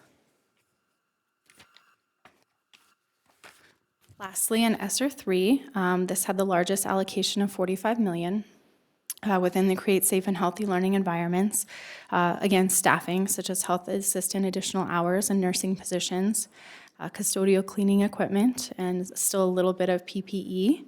A unique requirement of ESSER III was that at least 20% of the allocation has to be spent on addressing lost learning. And so we have exceeded that requirement of the set-aside using about $6 million for educational software and curriculum, $3.5 million for the summer school offered during these years, and then another $6 million for our online GRA program through these years. Again, the supporting educators and staff is the instructional coaches and APLUs. And mental health staff bucket also includes Capturing Kids' Hearts in ESSER III, which was purchased utilizing these funds. So you probably noticed some overlap and some of the costs continued across multiple grants.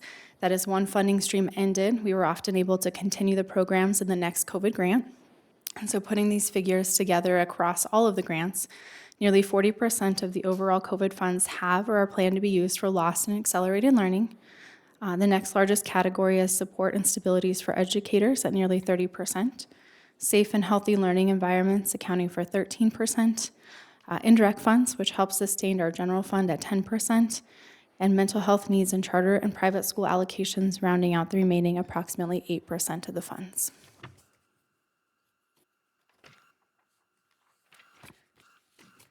We do have a page on our district webpage.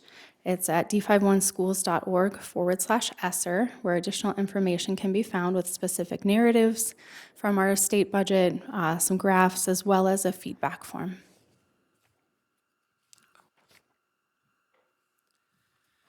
As our ESSER timeline begins to sunset, D51 will remain committed to making strategic investments that can better address learning gaps and increase student achievement outcomes, both in the short and long term. Thanks to our community and our educators, we are already noticing some promising growth in our student learning. D51 educators and staff continue to be the bedrock of the success of our vision. ESSER funds were necessary to accelerate student learning and to ensure that our students would thrive during these unprecedented times. We will continue to work with our educators, school leaders, families, and community partners to provide the best social, emotional, and academic support for all of our students.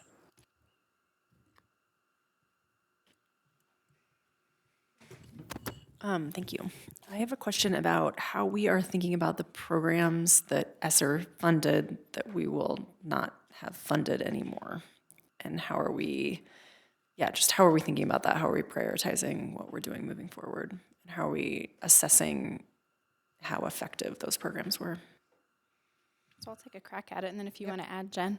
So in our current budget, we were able to set aside some funds enough essentially to cover our online program, because we knew that would be important to continue that option, as well as summer school and some of the intervention programs that we've been able to purchase district-wide, where in the past, some schools were able to pay for them out of their Title I allocations or through intervention dollars, but it wasn't uniformly available at all schools. And so knowing that those were priorities that we wanted to keep, we were able to set aside those reoccurring dollars within the general fund going forward. I think we've always known that these were temporary dollars. and that they would expire. Unfortunately, Right. Unfortunately, we knew. And unfortunately, a lot of our needs are always staff positions, which makes it kind of hard with one-time dollars. So we know we won't be able to keep everything, but we have set aside some so that we wouldn't need to address it all in 1 year. in regards to, I think this was what you asked and maybe we're about to ask, is how are we monitoring the effectiveness of everything that we have purchased?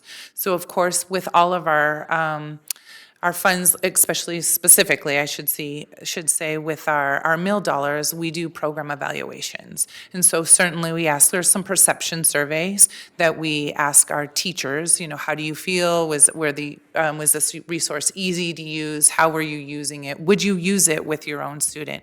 And then we compare these program evaluation questions and tools and then compare it to the data from our system and individually at each of our buildings. We'll do the same thing with our intervention funds. Our intervention programs, essentially the same type of program evaluation, first looking to see what is the usage, are they using it, as compared the percentage to the amount of money that we are spending on these that would give us the reason to continue spending our money. And then again, comparing it to growth and proficiency that we're seeing within our buildings and teachers along with their class size or their classrooms. So then thank you for explaining that. So then do we say, is there a threshold if we're like, oh, it's not achieving 5% Yeah. growth, we cut everything below that? Or do we say we're going to keep the top 10? Or how does that? Yeah, I think that's a fair question, and we haven't identified what those thresholds are. We do know that we have some, which you'll hear a little bit later, we have some global resources that we want to change because we know we're not getting the effects that with the money that we have spent or the time that we have spent, we're not seeing our rate of return on our student learning. So we will do some changing, but we have not identified what those thresholds are yet. Okay, thank you. So then my question is specifically for like the online answer. That was just one example, and I know that there are tons of options. But so how specifically, I'm curious, just because that was the example, how did we decide, like what did it, if we don't know exactly what we're benchmarking it to, what was success and how did we decide to prioritize that over some programs that we decided not to? I think that goes back to my original, we have a lot of need. We had some pretty significant interruptions in teaching and learning, and how we identified first which programs, online programs or platforms we would use was based on evidence-based or research-based comparison to others. And so I only chose with help programs that were already vetted and ESSA approved. So, and they were already showing that, the research showed that they were getting the response that we would need.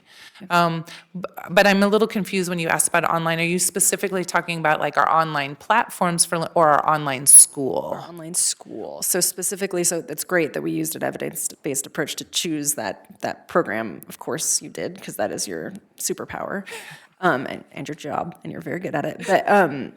But yeah, so why did we keep it? So I think it's an option. It's part of our robust options that is involved with our strategic plan. And we have over 600 students that are part of our online school. I think that we certainly work with our online school to ensure that they're receiving the support that they need to ensure that they're meeting the needs of our students. But as of right now, we have over 600 students that are attending this option. Okay.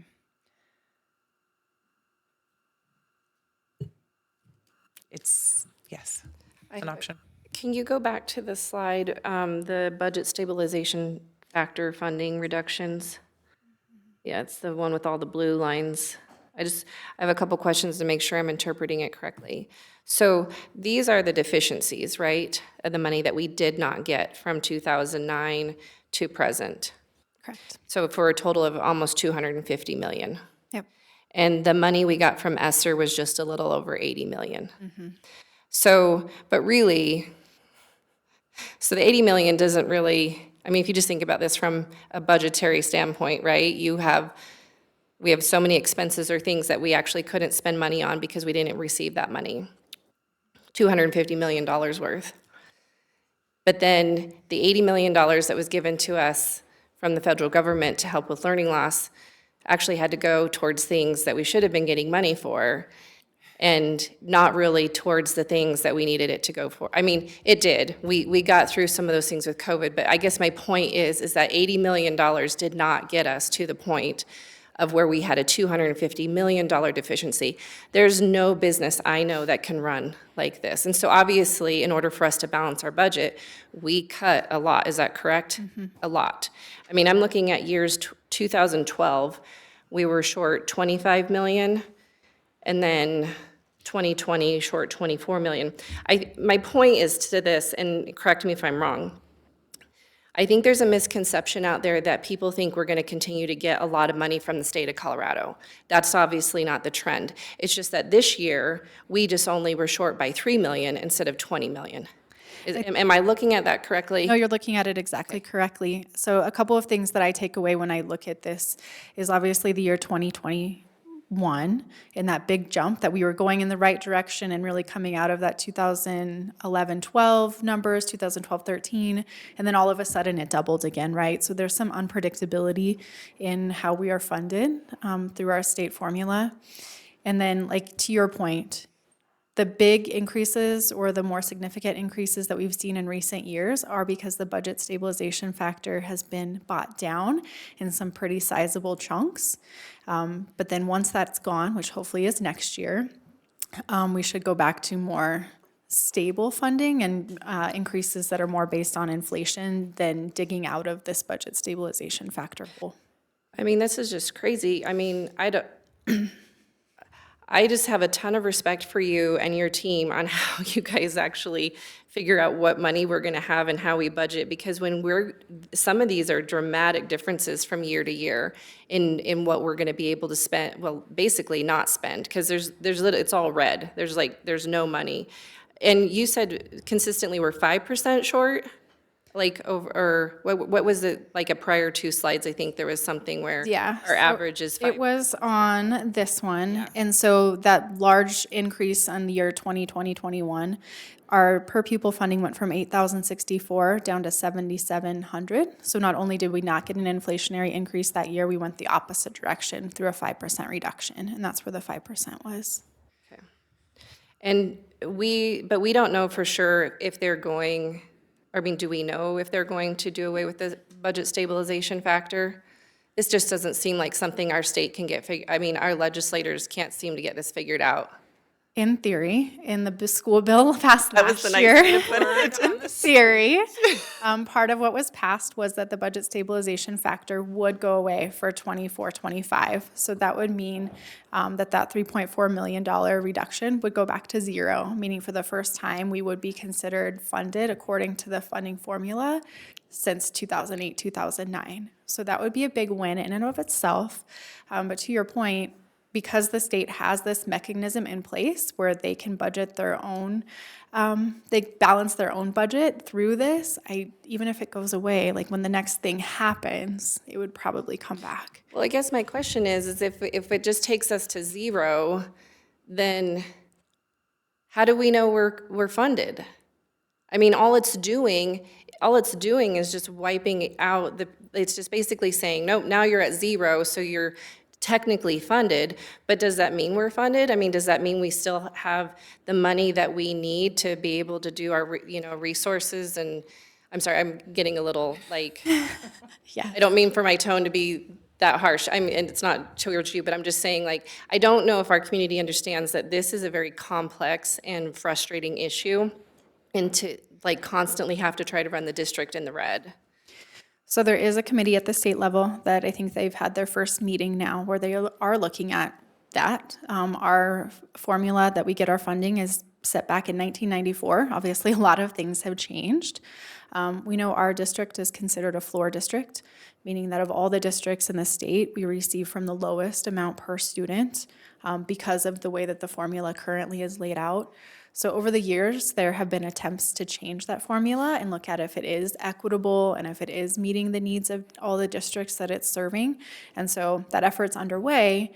But I think kind of where that always gets held up is that there will be districts that would receive more and districts that would receive less. And so it's really hard to change something when there are districts that would receive less. And they tend to be some of the bigger districts. Do other districts, I mean, do you have this kind of data on other districts? Is there a place where we could see? Yeah, I have it graphed anywhere, but it is available on CDE's webpage, where we could look at any of the districts over time. It's going to be similar. The only districts that wouldn't have been affected like this would be districts that are fully locally funded. Because this is bringing back state funding. And so if they aren't receiving state funding because their property values are sufficient to pay their PPR, then they wouldn't have had these same reductions. How many, do you know how many districts roughly are able to operate like that? I don't. Just if you were to- I feel like Aspen is one that's regionally kind of like that, but that gives you the idea of the property values. Well, right, when the median house price is 2 million, then, yeah, your property tax can cover. And they have a smaller district. Right, there's not as many schools and students. I just want to kind of, thank you. I'm just trying, one, I want to make sure I understand it, and two, I'm just really trying to point out the disparity that we have here with our funding and just what it takes to get us. And I guess it frustrates me because I just feel like this is like everything that we're thinking about that we need for SPED students or student mental health or staff and student wellness, all the things that we've just talked about. It's like, where the funding, like, where does it eventually come from? But y'all do a good job navigating through all of this, so thank you. I can't imagine, I would have like no hair left. I'd be like pulling all my hair out after like trying to navigate this, so well done. Thank you. Thank you guys for the information.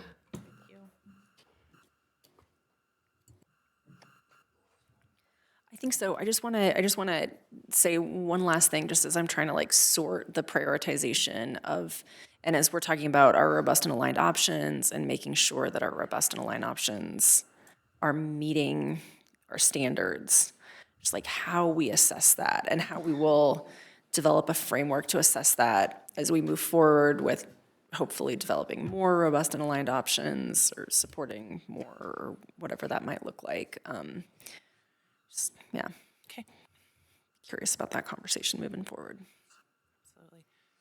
Are we moving on or are we breaking? I'm fine moving on. Yeah, I'm fine. Okay, let's Thank talk you. social studies. All right, so our last update for this evening is the update on the revised social studies standards from House Bill 192 and that committee. Thank you. I had one. I had a copy of mine today. All right.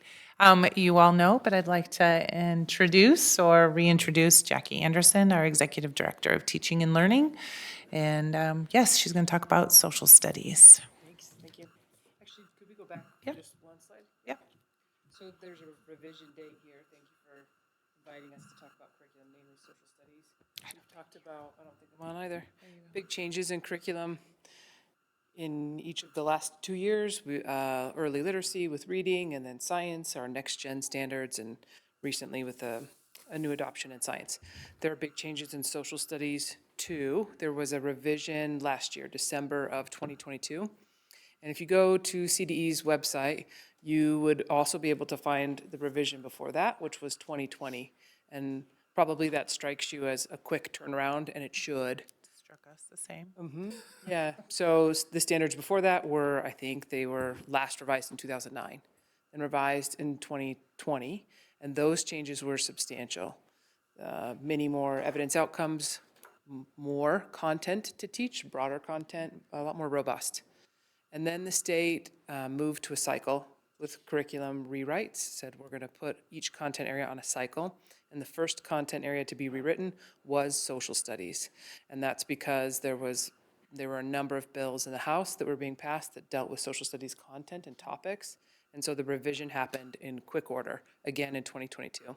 So at the same time that this legislation was passing, and that's the next slide, 3 pieces of legislation described here, the standards were rewritten and then published in December of last year. So this is the first full year of implementation, beginning implementation of the new 2022 social studies standards. So each of these are bills that passed alongside the revised standards. I'll give you a second to read those.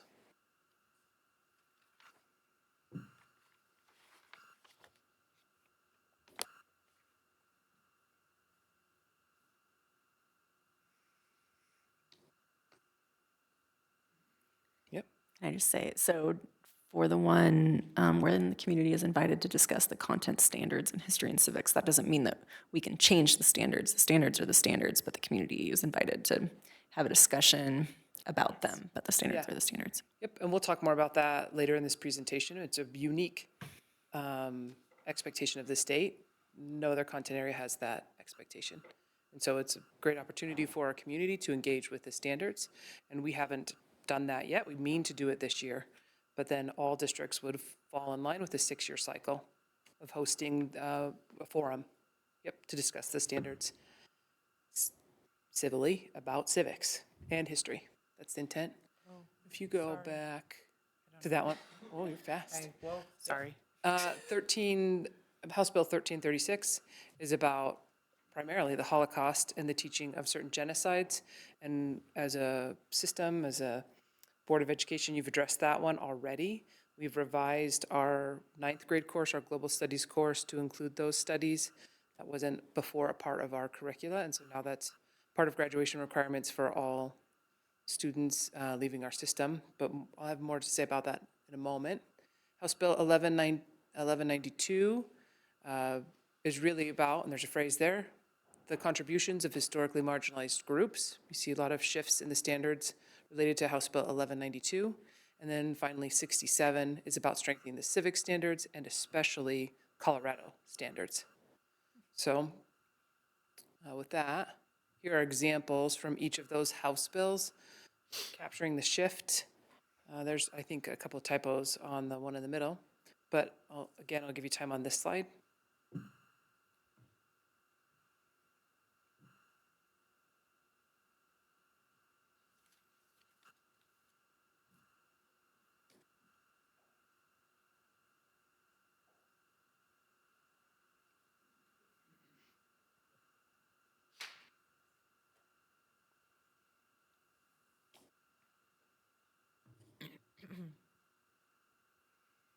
In this room, as recently as, is today Tuesday? Yeah, it would be Tuesday. As last week, high school teachers were really digging into the standards that you see discussed here on this slide.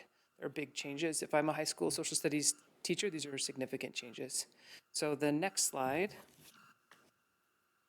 is about our efforts to address some of the changes. And if you've got your phone out, it'd be great, I think, to click on that QR code, or you can find it by navigating to CDE's website.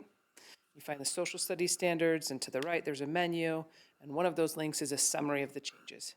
That's a great link for anyone in our community to navigate to see a pretty concise yet precise summary of some of the changes to the standards. And then on the right, on the screen here, a brief outline of what we've been doing as a system to address those changes. So at high school, I'll start with high school and move to elementary. At high school, again, we've already revised the Global Studies course to include a study of the Holocaust and some of the named genocides. It doesn't necessarily fit well in that course. That's a Global Studies course. If I'm a social studies teacher, I have content in history and civics and economics and in geography. And so that's a geography course, but I'm teaching parts of modern world history. So where does it fit in my scope and sequence? A group of high school teachers has come together in the context of resource adoption, as funded by our mill, to look at all 3 of the credits that we require for graduation at high school and reevaluate how these standards map to courses.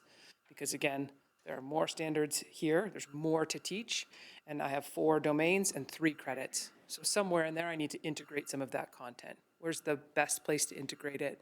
And how might we realign the courses with resource adoption on the table? So they have pretty significant work ahead of them that will conclude mid-year. And so we'll be coming back to you with recommendations for resources for all 3 of those required courses mid-year this year, and a chance for our community, again, as we've done with previous adoptions, to look at and provide feedback on those resources. So substantial work underway at high school. I want to acknowledge that all of the work I'm about to describe is led by one brilliant person. It's Amy DeShaw. She's our K-12 social studies specialist, and so she's leading a number of teams to support our system in aligning with the standards. Middle school is unique. At 6th and 7th grade, we teach ancient world history hemispherically. So that's how it works. In Colorado, those are our standards: the Western Hemisphere and Eastern Hemisphere and ancient world history in 6th and 7th grade. And then in the 8th grade year, that's a study of U.S. history. We've just recently had, and you approved, a new resource, McGraw-Hill, to support us in that shift. And so that resource is rich with primary sources that do a great job, especially of addressing some of the shifts that we saw with House Bill 1192, the emphasis on marginalized groups. Again, lush with primary sources, so I have great opportunities to think about the contributions of different peoples over time. And at elementary, we haven't had much or a robust UCIA, a unified curriculum at elementary, to support social studies. Teachers at elementary split time between science and social studies in their week. They alternate 45-minute periods. So we're rewriting units and curating resources. We don't have on the calendar a resource adoption for elementary social studies. I just named it. We're working on high school, and later we'll be talking about middle school. But that doesn't mean that there's nothing we can do. There's a lot that we can do to curate and put together a unified curriculum at elementary. That team started doing that work in summer of last year, and they meet again for the first time next week. And they've put together some units that give teachers more options and opportunity. Yeah, click to the next slide. Standards. Yep. And then this is really important. You touched on this earlier, Dr. Schultes. We have a council, the 1192 Council, a committee that we're putting together here in District 51 and that had started work last year before it was postponed. The purpose is to plan those forums, and invite stakeholders from our community to come out to talk about, read and talk about the standards. Not all of the standards. It doesn't include, interestingly, economics or geography. It's really about our history standards and our civic standards, K-12. And so we mean to do that right and not just do it in one night, but 2, and create a space for our community to engage. So we have planning meetings. And I would just like to add, while CDE, we've been directed essentially to do this, they have not given us any guidance on what these forums might look like. So we have really, I think that Jackie's really been very thoughtful in planning, ensuring we did 1 or 2. We had a couple We planning had a nights. couple planning, and then we weren't able to continue. I know, Andrea, you were a part of it. So we want to pick those back up, but we're not doing it with any guidance, or it didn't come with a manual. Although we will have a person to support us this year.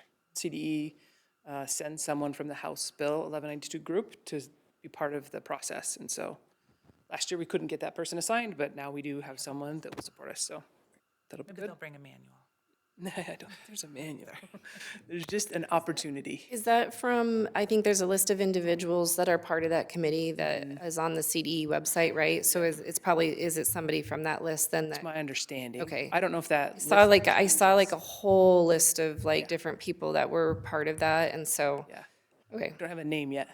I was just curious. Okay, thank you. Or know how are they split up? Is it regionally? Is it, Yeah. we don't know. Something that our system will need, that our teachers need and our students need so that their experience can be safe around some of the shifts in the standards is guidance from us about what does this look like? What resources should I use? How might I address this with my students? And many of the standards in elementary that deal with marginalized groups, well, those standards in history and civics aren't taught until the 2nd semester. We think it's really important to engage with our community in the forums and then provide guidance. So the forums are scheduled tentatively for November, and then we'd have time in November and December to really engage our teachers in richer conversation about shifts in history and civic standards at elementary in particular. So now there's time for questions. Any questions you have about what is the state's intention? Like, what is a desired outcome? Is it just educating people? Is it kind of like, so nobody's had, as a valley, we have not been taught any of these things. So it's like teaching the parents too. Is it like, what is this? So I've read it again and again and again to try to glean that, and we did that actually as a House Bill Council. What is the purpose? It is that broad, to create a space for the public to discuss the standards. That's it. That's the extent of the ask. We, as a House Bill Council, talked about what is our desired outcome for this work? We'd like broad and wide participation. We'd like it to be an example of civic discourse. We'd like to see our students involved, our parents involved, our community involved. And so we developed as a council additional desired outcomes. And we'll do that again when we reconvene next week as we start up. But from the state's perspective, it's create a space for members of your community to talk about the standards. So there's nothing we're taking away from it to implement. The point is the space. We are creating the space and the structure and presenting the standards. So people walk away with new information and maybe like this nice civic exchange, but To be engaged. yeah. Engaged. And I think it was awesome the last time we had students who have had the opportunity to review these standards, or specifically these genocide, and what has that done for them leaving our system with that knowledge. And it's been great because such a small portion or percentage of our students have ever had the opportunity to learn these things. How many, you figured it out at one time? What was the Sure, percentage of students? I'd have to go back. Amy did, we looked to see who had taken modern world history. If you think about the very content that you small. cover in modern world history, not many of our students get that before leaving our system, and that's something that House Bill 1336 does a much better job of ensuring. So we're excited about that. Now we just have to figure out where in course content could it live. Do we embed? Yeah. And to be fair, if I'm a high school social studies teacher, I'm saying, well, I really need a fourth credit. I need another class and a bigger team. Yeah. But these shifts are common now across our content areas. So remind me, I know that we've, and maybe it was in middle school, they do reading around the Holocaust. Is it middle school or high school? So that was historically in our what we old UCIA in 8th grade, the English language arts teacher would often partner with the social studies teacher. The English language arts teacher would do a novel that dealt with the Holocaust. There's one of two or It three. interrupted what was going on with social studies, scope and sequence. But it hasn't been part of our unified curriculum now. Yeah, because I was going to say, like, when I went to school here, which I did elementary through high school, excuse me, I mean, I remember reading a novel and then, Yeah. eighth grade. You were in yeah, eighth grade then also your went with, ELA teacher. yes, at Book Cliff Middle School, I was there. And then we did a portion in social studies around it, Right. so, okay. And we do in U.S. history, but it's only the U.S. involvement in World War II, which is different than teaching students about the Holocaust. Right, no, absolutely. Yep. Yeah, okay, great, thank you for, So there'll be more updates. That group will convene many times between now and November, and then we want to advertise that and get yeah, it. and we're thinking two separate community nights, right, for those civic forums, is that what? Yep. Yeah, okay. And then we will work with Callie and her team on making sure our community and parents know about that? Yep, Okay, yeah. Still need a location. I'm thinking about weather a lot. in November, Yeah. But we can sort that out. all right. But we have one more slide, Oh, yeah, I didn't one more. want to fail to mention, Yes. because we've spent so much time talking about reading and literacy across our system, and we've made big changes at elementary to align with research that we're doing the same at middle school. We will speed up our resource adoption process, which is typically a 6-year process, and make that a 5-year process at middle school to ensure that our students and teachers have access to high-quality instructional resources in English language arts. It's mission critical. It's our moral obligation to ensure that our students are reading and reading well, and that they have access to all content areas through reading. And so it's a priority, and we'd like to see a shift in how students grow and achieve that we haven't seen to date at middle school. We've seen real pockets of growth and achievement, spikes, but not anything systemic and over time that. So we're making a shift there with resources. Myself and our secondary director of curriculum and professional learning, we're heading out to middle schools this week to talk to middle school English language arts teachers about it. How do they feel? What's next? But that'll be coupled with a years-long progression of professional development on what works in reading. And so that's Much like we did with our elementary when we shifted. So you'll see us back for 2 resource adoptions in January and/or February. And that will be the middle school ELA and high school social studies. So directly in line with that, we need a plan and a team for the mill, because it's great to think about resource adoption in 5 years when we don't have a mill anymore. Correct. So we need a plan to put together a team, and we need to come up, like we've all dug into, that those sessions might need to come up during midterm elections or presidential elections for success, most success during presidential, second most success during midterms, and then it falls off when you're not aligned with those bigger elections. It's like, when would we reapproach this? Who is on the team? What are we putting in place? We have to give ourselves enough time that if something happens, we have time to address it before we're out of that money. But I think right now, when we're far enough ahead, we need like a real, actual plan. We've been talking about this for years because we need to, but I think we need a plan. Our mill sunsets in 2027. The amount of money that we get every year for our mill is not meeting the needs of our resource adoption cycle. And you said the state is picking, so social studies was just one that they brought back up again. Do they have a schedule of which They do. resource is I'll tell you what's next. I'll find Yeah, I'd be curious, just so we kind of know, again, looking ahead, what are we going to be good with that potential resource? Or are we going to be changing it again? Or I just would be curious to know that Just to schedule. caution us, yes, while there may be a plan, the last couple of adoptions, they essentially cut ahead of the line because we were directed by CDE. Right, or legislation. Or legislation, Right, or we both. didn't- Well, legislation, then CDE, then right, we didn't have a choice. we were directed. Yeah. So, locally, we're following data. Yep. And using program evaluation. Jen talked about that earlier. All the systems and structures that we've put in place are dependent on a cycle. They're iterative cycles and processes, so. Great. Yep.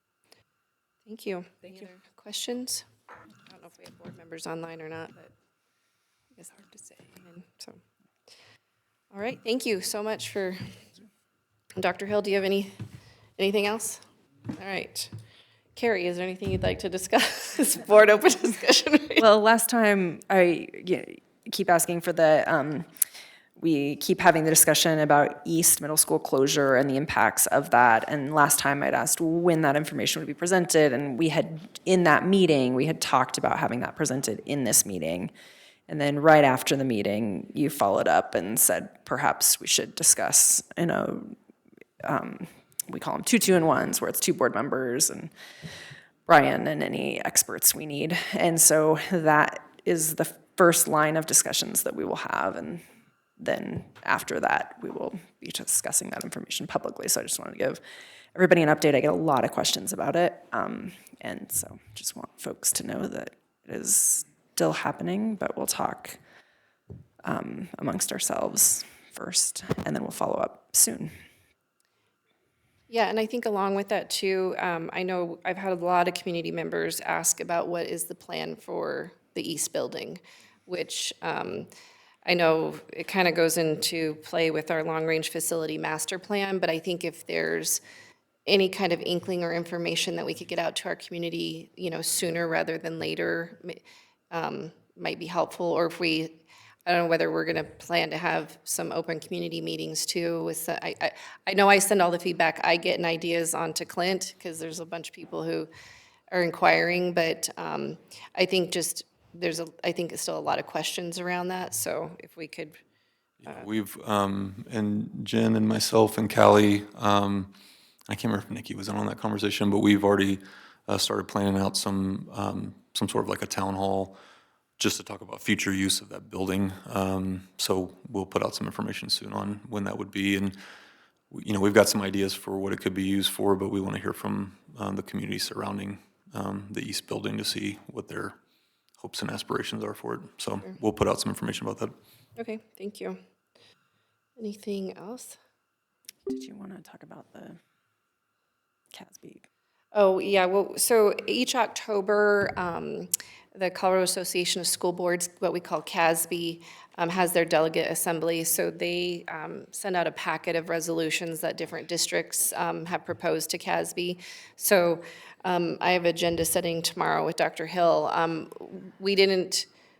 I think we were all still learning how this all worked last year, but the board will take one, maybe two meetings to go through some of those resolutions. I am the voting delegate that goes to that, and so I just kind of want to know that I'm representing our board as a whole on those. Some we may be totally neutral on, some we might want to take a different stance on. It's interesting, last year when you go there, you do see kind of a difference between the more urban districts and what they tend to vote on for resolutions, and I'm sure MVA has the same things that I'm seeing heads nod when they go, if they have delegates as well, versus more rural. But Mesa County is very interesting because we're kind of urban and we're kind of rural, and so it's we're just it's interesting over here in some of those resolutions. So anyways, we will be looking at discussing some of those as a board, because I need all the board's input before going to that meeting in October. So other than that, that's all I have. Well, great. Look, this gets done pretty quick when there's only two of us here to talk. We couldn't vote on anything tonight, so it's a good thing it's not a business meeting. We didn't have a quorum, but... So, all right, well, thank you, everybody, for your time. Have a good evening. Oh, and board coffee this Saturday, right, at 9? At Chatfield, yes, so.